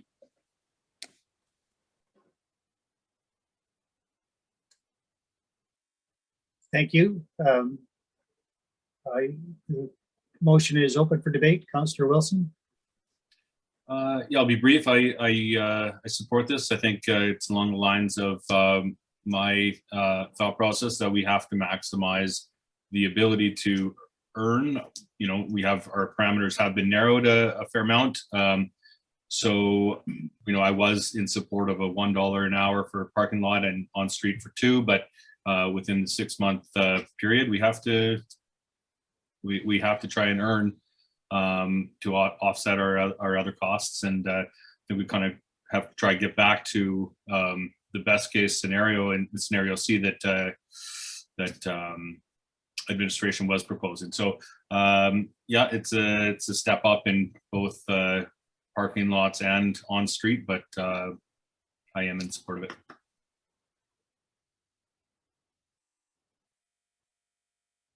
Thank you for that. Further debate?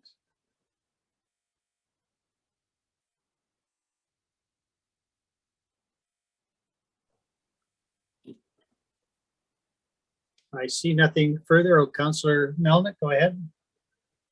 Thank you, Your Worship.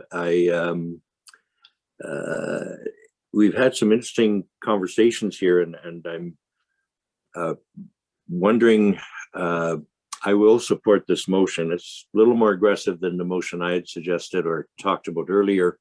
Not a motion, but a suggestion to have parking the same on the street and off the street. So through our afternoon, I think we've evolved a way of thinking of asset management, trying to discourage people from coming to the downtown core, trying to maximize revenues. We've had a very interesting, I think, debate about a variety of different things we're trying to do. This motion, with its $642,000 in revenue from what I calculated, will also help offset the subsequent conversations we might be having about residents who will be receiving some exemptions. And hopefully at the end of it, we balance out and our operating budget will have a net negative impact. This is a motion I will support. And I do believe we still have the opportunity in the middle of the summer to review the rates if we find that there is a serious objection. And I wonder if I could, through you, Your Worship, to Mr. Given, get that clarification.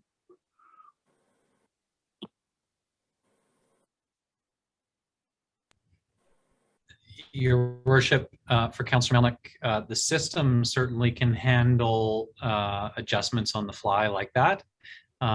We would I think in our estimation of how much it could reduce the tax requisition, would want to be conservative about telling council that would, will drop the tax requisition, an equivalent amount that it has increased paid parking revenue, just in case we find out somewhere through the summer that that rate is a little bit higher than might be acceptable. So we could adjust the rate on the fly. And because of that, I think when we, if this motion passed, when administration was making some estimations of what the net tax requisition impact would be, we would probably be a bit cautious about that, just in case we find throughout the season that we might want to change course. We would not want to end up in a deficit situation in our budget because of that. So we just would want to keep a little bit of extra cautious flexibility in applying this immediately to the net tax requisition if there's some thought from council that we might change through the course of the year.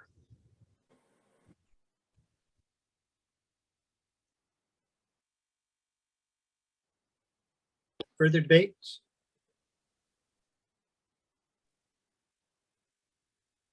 I find myself again in a quandary. There had been some discussion earlier about the possibility of including lots, but at a rate of 0. I would be inclined to start that way until we sort out the exemption. If we add a rate, say $2 later, it will only cushion the budget. If we decide at some later time that exemptions require a lower rate, there is no way to make that adjustment in the budget. So it just seems to me that without dealing with the exemptions, and I'm not suggesting that we do that today, but the more prudent approach would be to minimize the charge for the lots and add some rate at a later time. I appreciate that administration needs some direction, but it's easier to add a rate than subtract a rate once we've already set the budget. So I would be inclined to go with the notion that was expressed earlier that just because we've included lots in the paid parking scenario does not mean that we have to charge more than a 0 fee for the time being. And I would be more inclined to do that for now until we figure out exemptions. I still think that we are doing a disservice to those residents who quite legitimately need to come downtown, and we have no option for them whatsoever at this point because we have deferred discussion on exemptions. So for the time being, I'm not opposed to the rates in principle, but the timing is such that I'm opposed to the motion and would prefer to see $3 for on-street parking. I can certainly live with that, but I'd be inclined to say 0 for the lots until we sort out the exemption issue. Councillor Melnick. Thank you, Your Worship. I appreciate the comments, and through you to Mr. Given. If we set those rates, this is all estimates anyway, and of course, we would have to take a look at business levels that could affect revenues and so on. By having these rates set, if by chance we have declined business levels, if we keep the revenue estimates and parking exactly as they are right now, but go with the newer rates, is that what you were indicating from a conservative point of view of estimating revenues? Certainly there will be the cost of putting signs up and down, which may or may not be, and the labor costs involved, which may or may not have been calculated. But is it possible with the scenarios we've kind of just discussed and now motion 7 that we've are looking at, that you'd feel comfortable leaving the parking revenues as they are? Your Worship, for Councillor Melnick, yes, that would be an appropriately conservative approach. Again, just as long as council has that understanding that there is the potential for additional revenue based on the forecast and the numbers. We don't know whether that would materialize. And if council was comfortable with not recognizing that increase as a reduction in the net tax requisition, that would be appropriately conservative. And I think it would be sort of an under promise, over deliver approach. At the same time, I can appreciate that part of the intent may be to reduce the net tax requisition beyond what's presented, later on today. Council may be able to split the difference, by, directing administration to apply a certain dollar value of increased revenue to reduce the net tax requisition. If the council directed us to apply up to $70,000 of increased revenue to reduce net tax requisition, that would be a way to kind of do both. That would leave some flexibility so we don't have a nasty surprise at the end of the year, but also to achieve the aim of providing taxpayers a clear indication that this new revenue is reducing the overall demand on the tax base.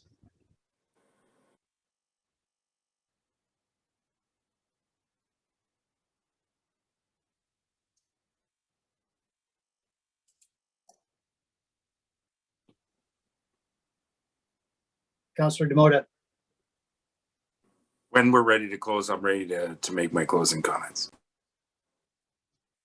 Thank you. It's a bit unorthodox, but I have a question I'd like to direct to administration, to Mr. Given. Is it possible from an administrative perspective to have both an hourly rate and a day rate in paid parking lots? Your worship, I believe the answer is yes. I believe that that's technically feasible with the system that we've been using. In the interest of those people who might have to park for a day, and we talked about day rates earlier, but didn't specifically address them.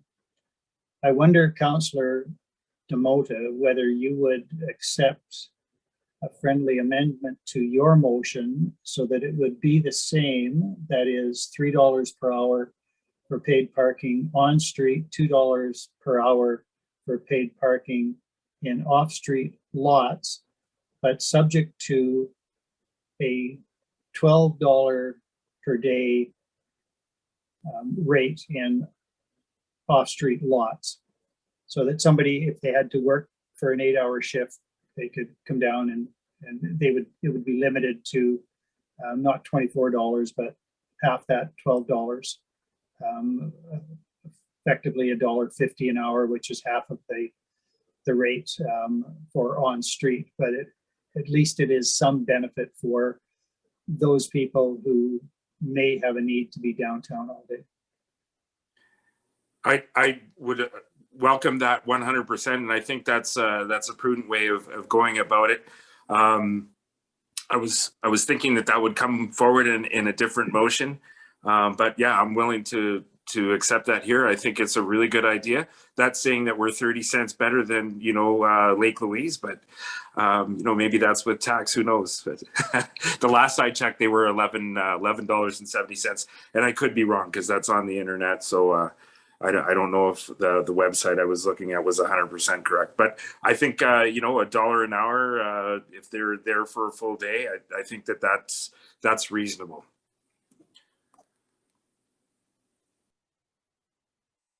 But okay, so we haven't had a lot of time to think about it. So if you wanted to park there for 6 hours at a $2 rate, that would be $12. So yeah, I think that still kind of works out, right? So if you're going to park for 7, it's 12. Yeah.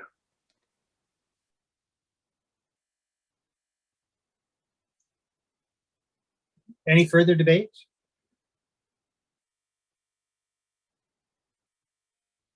Okay, you're ready for the question?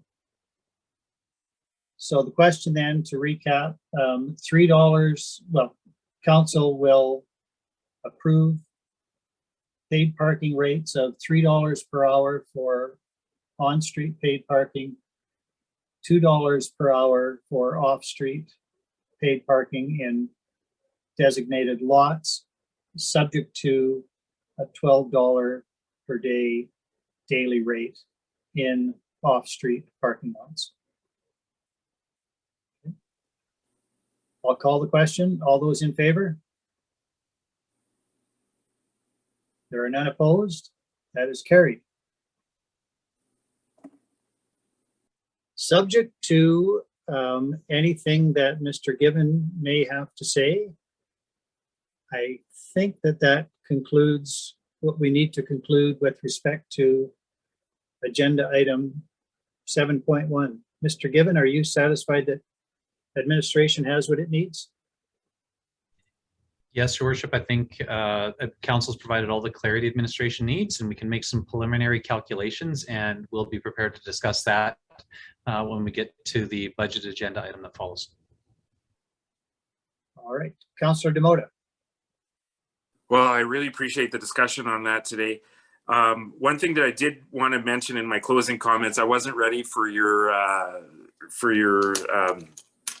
amendment there. So my intention wasn't to adjust the budget up or down in any way because of the potential exemptions for residents. And if that was already included, I think that with the forecast that we've been given, there might be an opportunity for a surplus if we don't adjust things along the way. So if that does become the case, then we can readdress our process for 2023 and or carry it over for some other uses. So I was prepared to go into the budget discussions today, status quo on that topic. Thank you. Thank you, Councillor Demota, and I apologize for not coming back to you to close debate on the previous motion. All right, we are ready then to move to agenda item 7.2. Mr. Given, the operating budget 2022-2026. Yes, Your Worship. Thank you very much. Mayor Ireland, Council, you have been at budget for some time now. It started back in late November after the election when administration presented the operating capital budgets to Council over 2 days. Then November 30th, committee reviewed proposed capital budget, making a number of amendments, and then finally recommending that Council approve the capital budget, which happened on December 7th. The operating budget was discussed on December 14th, committee of the whole meeting, and was recommended here forward by committee. The amendments that Council passed with respect to the capital budget reduced the net tax envelope by 3.5%, down from just over $9.1 million of total expenses, and reduced it from reduced the net tax requisition by 3.5% from 16.4% increase over 2021 to a 12.9% increase over 2021. Broadly, the operating budget lays out and proposes a return to typical municipal operations. It sees the inclusion of new non-tax revenue from paid parking from visitors, as we just discussed at length. It does make significant investments in the existing facilities, largely funded through grants, particularly the activity center, fitness center, and arena renovation project. There is a strategic phase-in of funding to improve water and wastewater systems, and there is a cautious reduction in the use of the COVID recovery reserve. As Council well knows, all of those items, as important as they are to the community, really are not yet reflective of this Council's forward-looking strategic plan, which you will craft next week and will ultimately influence the 2023 to 2027 budgets and beyond. So this is a cautious budget that helps assist the community transitioning out of COVID without a significant increase in municipal services, rather a return to the expected level of municipal services, while doing our best to identify new revenue opportunities, particularly focused on non-resident population.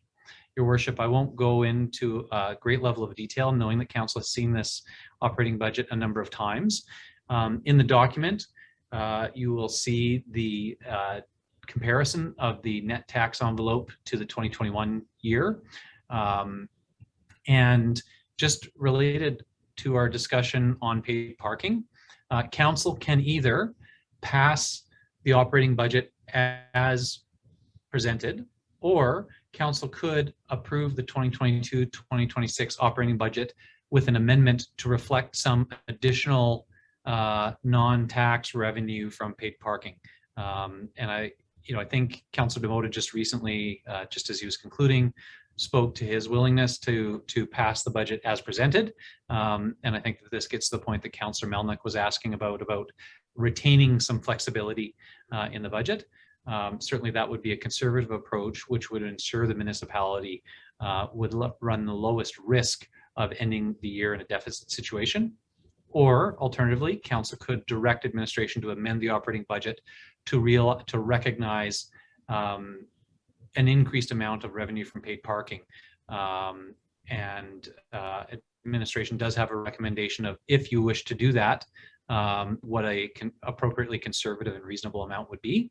And we could show you what that would look like on the net tax requisition. But in essence, it would bring it from a 12.9% increase to a 11.4% increase over the 2021 year. So thanks to Ms. Melnichuk for calculating that. But if council wanted to recognize the enhanced paid parking revenue, administration's recommendation is able to be displayed to council if you wanted to amend the budget, or you could pass the operating budget as presented and as discussed by committee. Councillor Demoda, point of order. Well, for clarification, I wanted to make clear that my comment on the paid parking section, I tried to specifically note that my intention was not to change this area in the budget. I'm prepared to vote in favor of keeping the paid parking revenues as is for paid parking, and I didn't say that I was prepared to vote on the operation budgets as a whole as is. So I just wanted to be clear on that.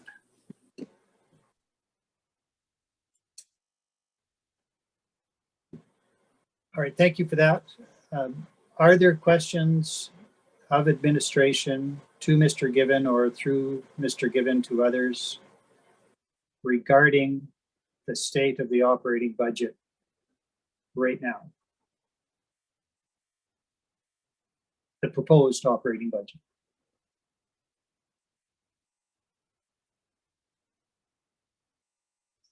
Councillor Demoda. Yeah, this might consider a rehash, and forgive me, because it's tough going up and down an agenda package, like as opposed to having like a budget that you could flip through. And I kind of got lost here, and I just wanted to know that there were some revenues that were changed in corporate and legislative services, sorry, protective and legislative services. I'm dating myself with the permitting fees for the street seating, and as well as the municipal lot in S block. So, and I just want to clarify, just because of the numbers, if we're going down to, I don't have a number here in the package, but if I could refer you to protective and legislative services bylaw. For some reason, my page in the agenda itself is not coming up on my screen. I believe that's page 43 of your council agenda package today. Okay, so if that's so, okay, so the key program list, we have permits, special events, street and public space use, sidewalk seating, etc. Now, when you look at 2021 and 2022, there's a change in our sales of goods and services there at the very top, and then other revenue of owned services, right? And then and then going forward in parking, in the next screen, on the next screen, we have an increase of 546,000. So I just wanted to get some clarification on how those are interrelated. And if it was described to us prior, I apologize for not understanding it earlier or making notes of it. Yes, thanks very much, Councillor Demota. So Ms. Malnichuk can clarify or provide additional correction if I need it, but we are talking about page 43 in the overall agenda package, the Protective and Legislative Services bylaw profile, where you can see the sale of goods and services in 2021 was 217,000, and then it reduces to 91,000 in 2022 going forward. I believe that largely reflects a reallocation of the paid parking revenues into the new paid parking service profile, which is the next page. But just to confirm, Councillor Demota, that's the specific question that you have, is how the bylaw page and the paid parking page relate to one another? Yes, and then also just because there's other revenue of own sources, is that the money that's received for the permitting for on-street seating and sidewalk seating and the farmers market, things like that? Yes, I believe it would be included in there, but that is a fairly small amount. Other items in there would also include things like business licensing and other various revenues that come in through bylaw enforcement, including ticketing and other items. Right. So the remaining $91,000 that stays in bylaw as revenue, is that from fines? We'll have to ask Ms. Melnichuk to clarify. I think that sale of goods and services may be more reflective of other items. I wouldn't imagine that fines make up that large an amount of our revenue. But Ms. Melnichuk, Natasha, if you can speak to that about what makes up the 91,000.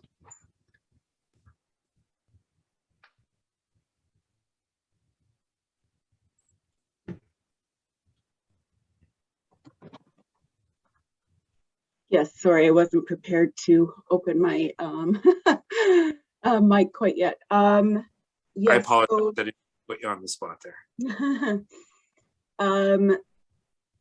One big thing in us, the own sources would also be the storage lot, which was also moved over to the parking area. Okay. Yes, that's probably the biggest impact that you would see there.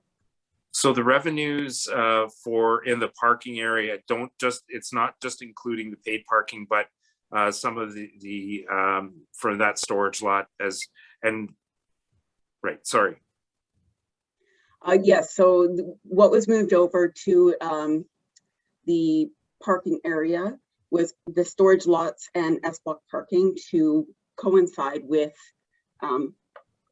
the area that we're looking at. So the sub-department, we didn't feel it fit perfectly just under bylaw, so it got moved over to the parking service area. Okay. All right. So those lots are also included in the revenues for the paid parking program projected. Yes. Okay, perfect. That's great. That's all I need to answer. Sorry if I wasn't as clear. Thank you. Thank you.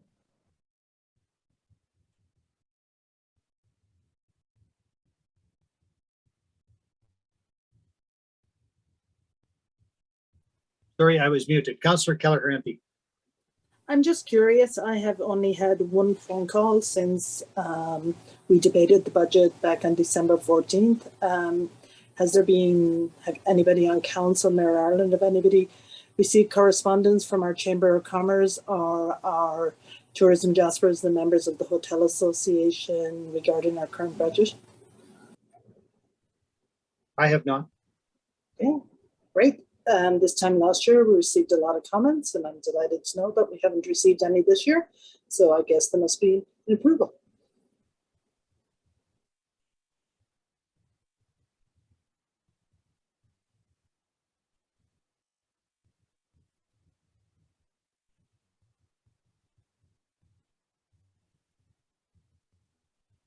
In the absence of other hands, Mr. Given, I have a question to you or through you to Ms. Melanchuk, and only because it came up in the response to the previous question. I just want to confirm where revenue from business licenses falls. There was some suggestion that it might fall under bylaw, but I would have thought that that would be a revenue stream in general administration. Can you just confirm where business licenses as a revenue item falls? I'll ask Ms. Melanchuk just to do that to be 100% certain. Thank you, Mr. Given. Yes, so the business licensing is a percentage that falls underneath of bylaw and a percentage that falls under the admin general as well. So you see it come up in both areas because it is a service provided by both areas. And do we know the combined total of that revenue stream? We can in 2 seconds.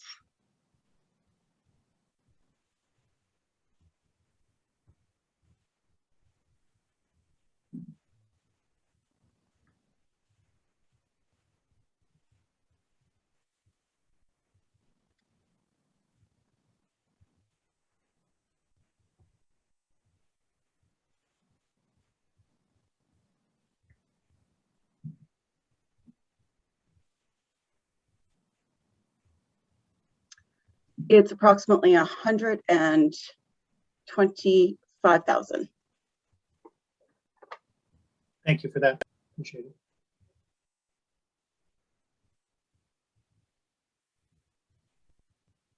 Are there other questions for Mr. Given or through Mr. Given to other members of administration about the proposed budget? Otherwise, a motion would be in order. Councillor Demoto. No, I just want to make a comment to council that it may be something to discuss during our priorities. Our priority planning might be to review business licensing. And I know that it won't make a direct effect on this year's budget, but going forward, I think that we might have more creative ways to address licensing, and seeing as that we haven't increased business licenses in many years, and they're same across the board. I think that we should address a discussion, at least have on reviewing the process. If that's not already established, I think it's pertinent.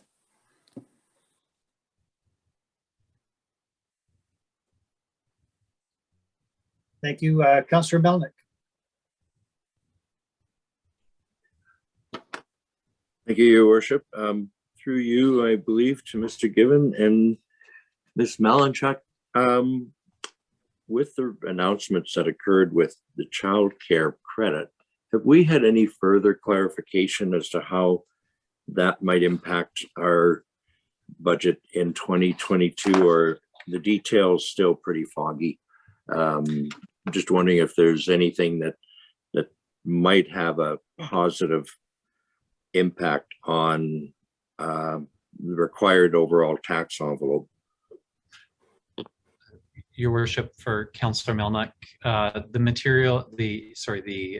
details are still being sorted out, but I can report that there will be no net positive reduction on the net tax requisition. Sorry, there'll be no reduction in the net tax requisition as a result of that, because the intention is that any new money into the system should go to the benefit of the the end user, of the parents and families that are paying for childcare. The municipality certainly wants to ensure that as best as possible that we're passing that on, and so we're not looking to capture that in terms and reduce any taxpayer support for the daycare. So no, we don't expect that there will be any material reduction in net tax requirements as a result of the new federal provincial investments in childcare.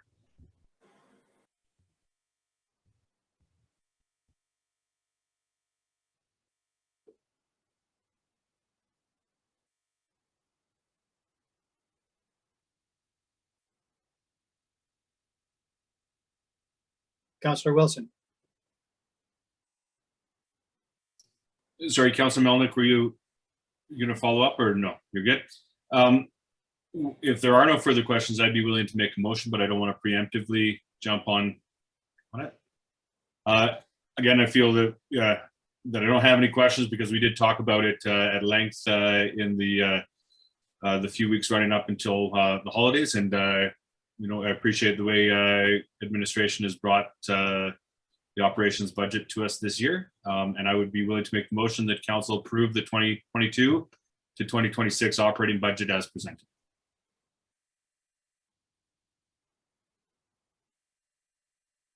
Thank you for that. Councillor Wilson, you have said, as presented, which I accept, that's what you intended. That is the recommendation, but I do note that at the end of the agenda, the reference is to a motion to the budget as amended. And I just want to be perfectly clear between council and administration that we are talking about the same thing, because the wording in the report, the request for decision, says as presented, and the list of recommended motions at the end of the agenda uses the word amended. And it is true that it had been amended, and now that amendment, I think, has been presented. So I want no margin for misinterpretation as to what it is that we are going to vote on. So, Mr. Given, can you confirm, or perhaps we could just deal with the amount of the final budget? I think it's $31 million is the rough amount.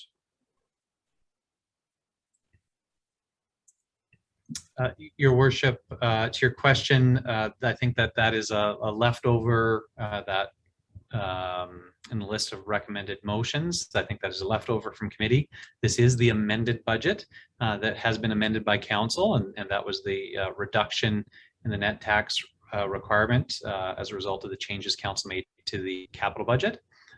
So our understanding of the motion that's on the floor would be to approve the 2022 to 2026 operating budget with a total expense of $31,272,360 and a net tax envelope of $9,122,304.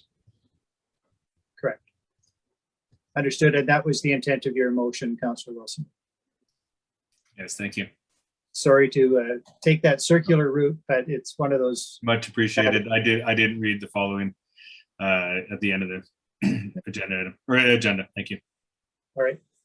Thank you for that. The motion is on the table. Councillor Wilson, if you wish to open debate, you're welcome. Otherwise, I will just turn it to other councillors.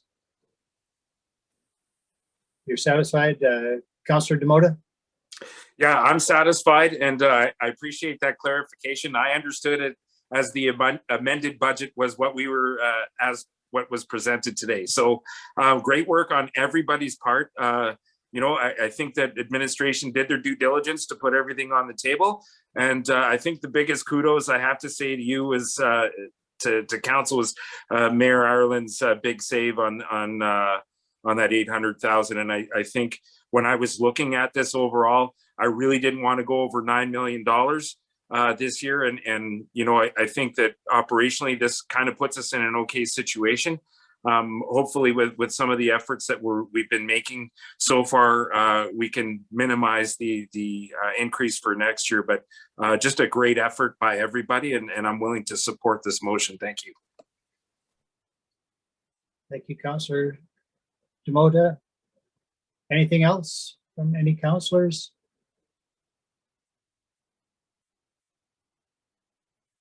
Seeing nothing, I will then call the question. All those in favor?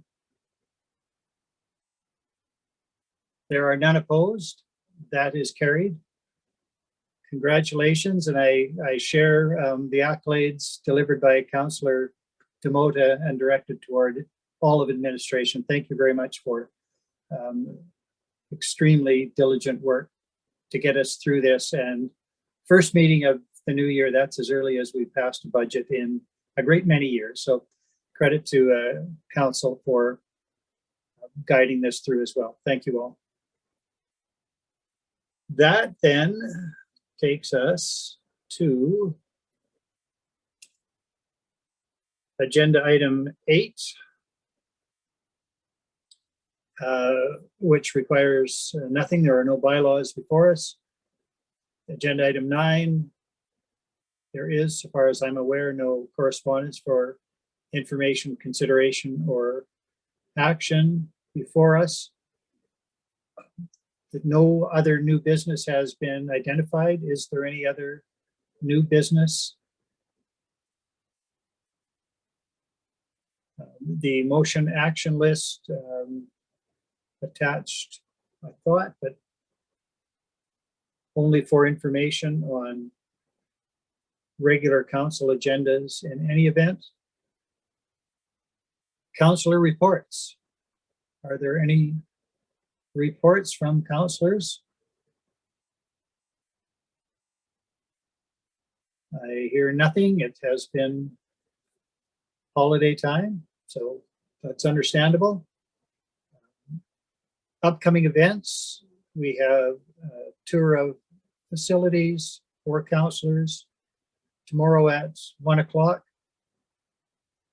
I can let you know, I think with some certainty that I will not be able to attend that tour. COVID has hit my other office, and so I have some other duties to perform tomorrow, so I'll miss the tour. But I do thank administration for putting that together. For those of you who can't attend, it's a very useful session. Strategic planning session still scheduled for next week. I know that Councillor Melnick asked that we add a strategic priority session as an in-camera session for the close or immediately prior to the close of today's session. And an intergovernmental meeting scheduled for February 1st at 9:30, either on Zoom or in person with Parks Canada. Seems to me there are some other things happening in January, like Jasper in January, perhaps, if anybody can fill us in on any dates for those. I know I have been asked to speak at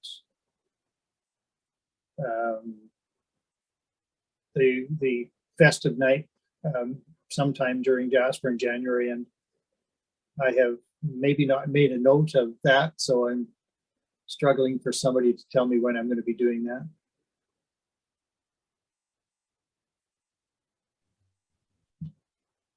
Is there anything else to be brought to the attention of council with respect to upcoming events?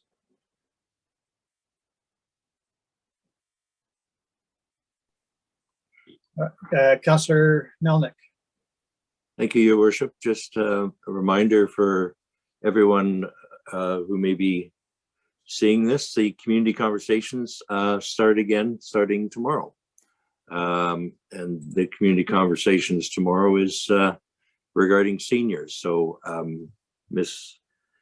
Riddell has invited folks that had participated last year, and we kick off the new year with the 9 months and the various sessions that we'll have, and have the various conversations pretty well every Wednesday. Thank you.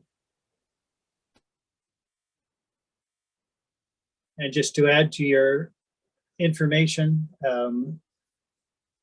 Ms. Acorn has just confirmed with me that January 29th is the evening where I have agreed to speak at the street party. So I'm not sure what all is happening that day, but whatever form the street party may take this year, we'll take it on January 29th.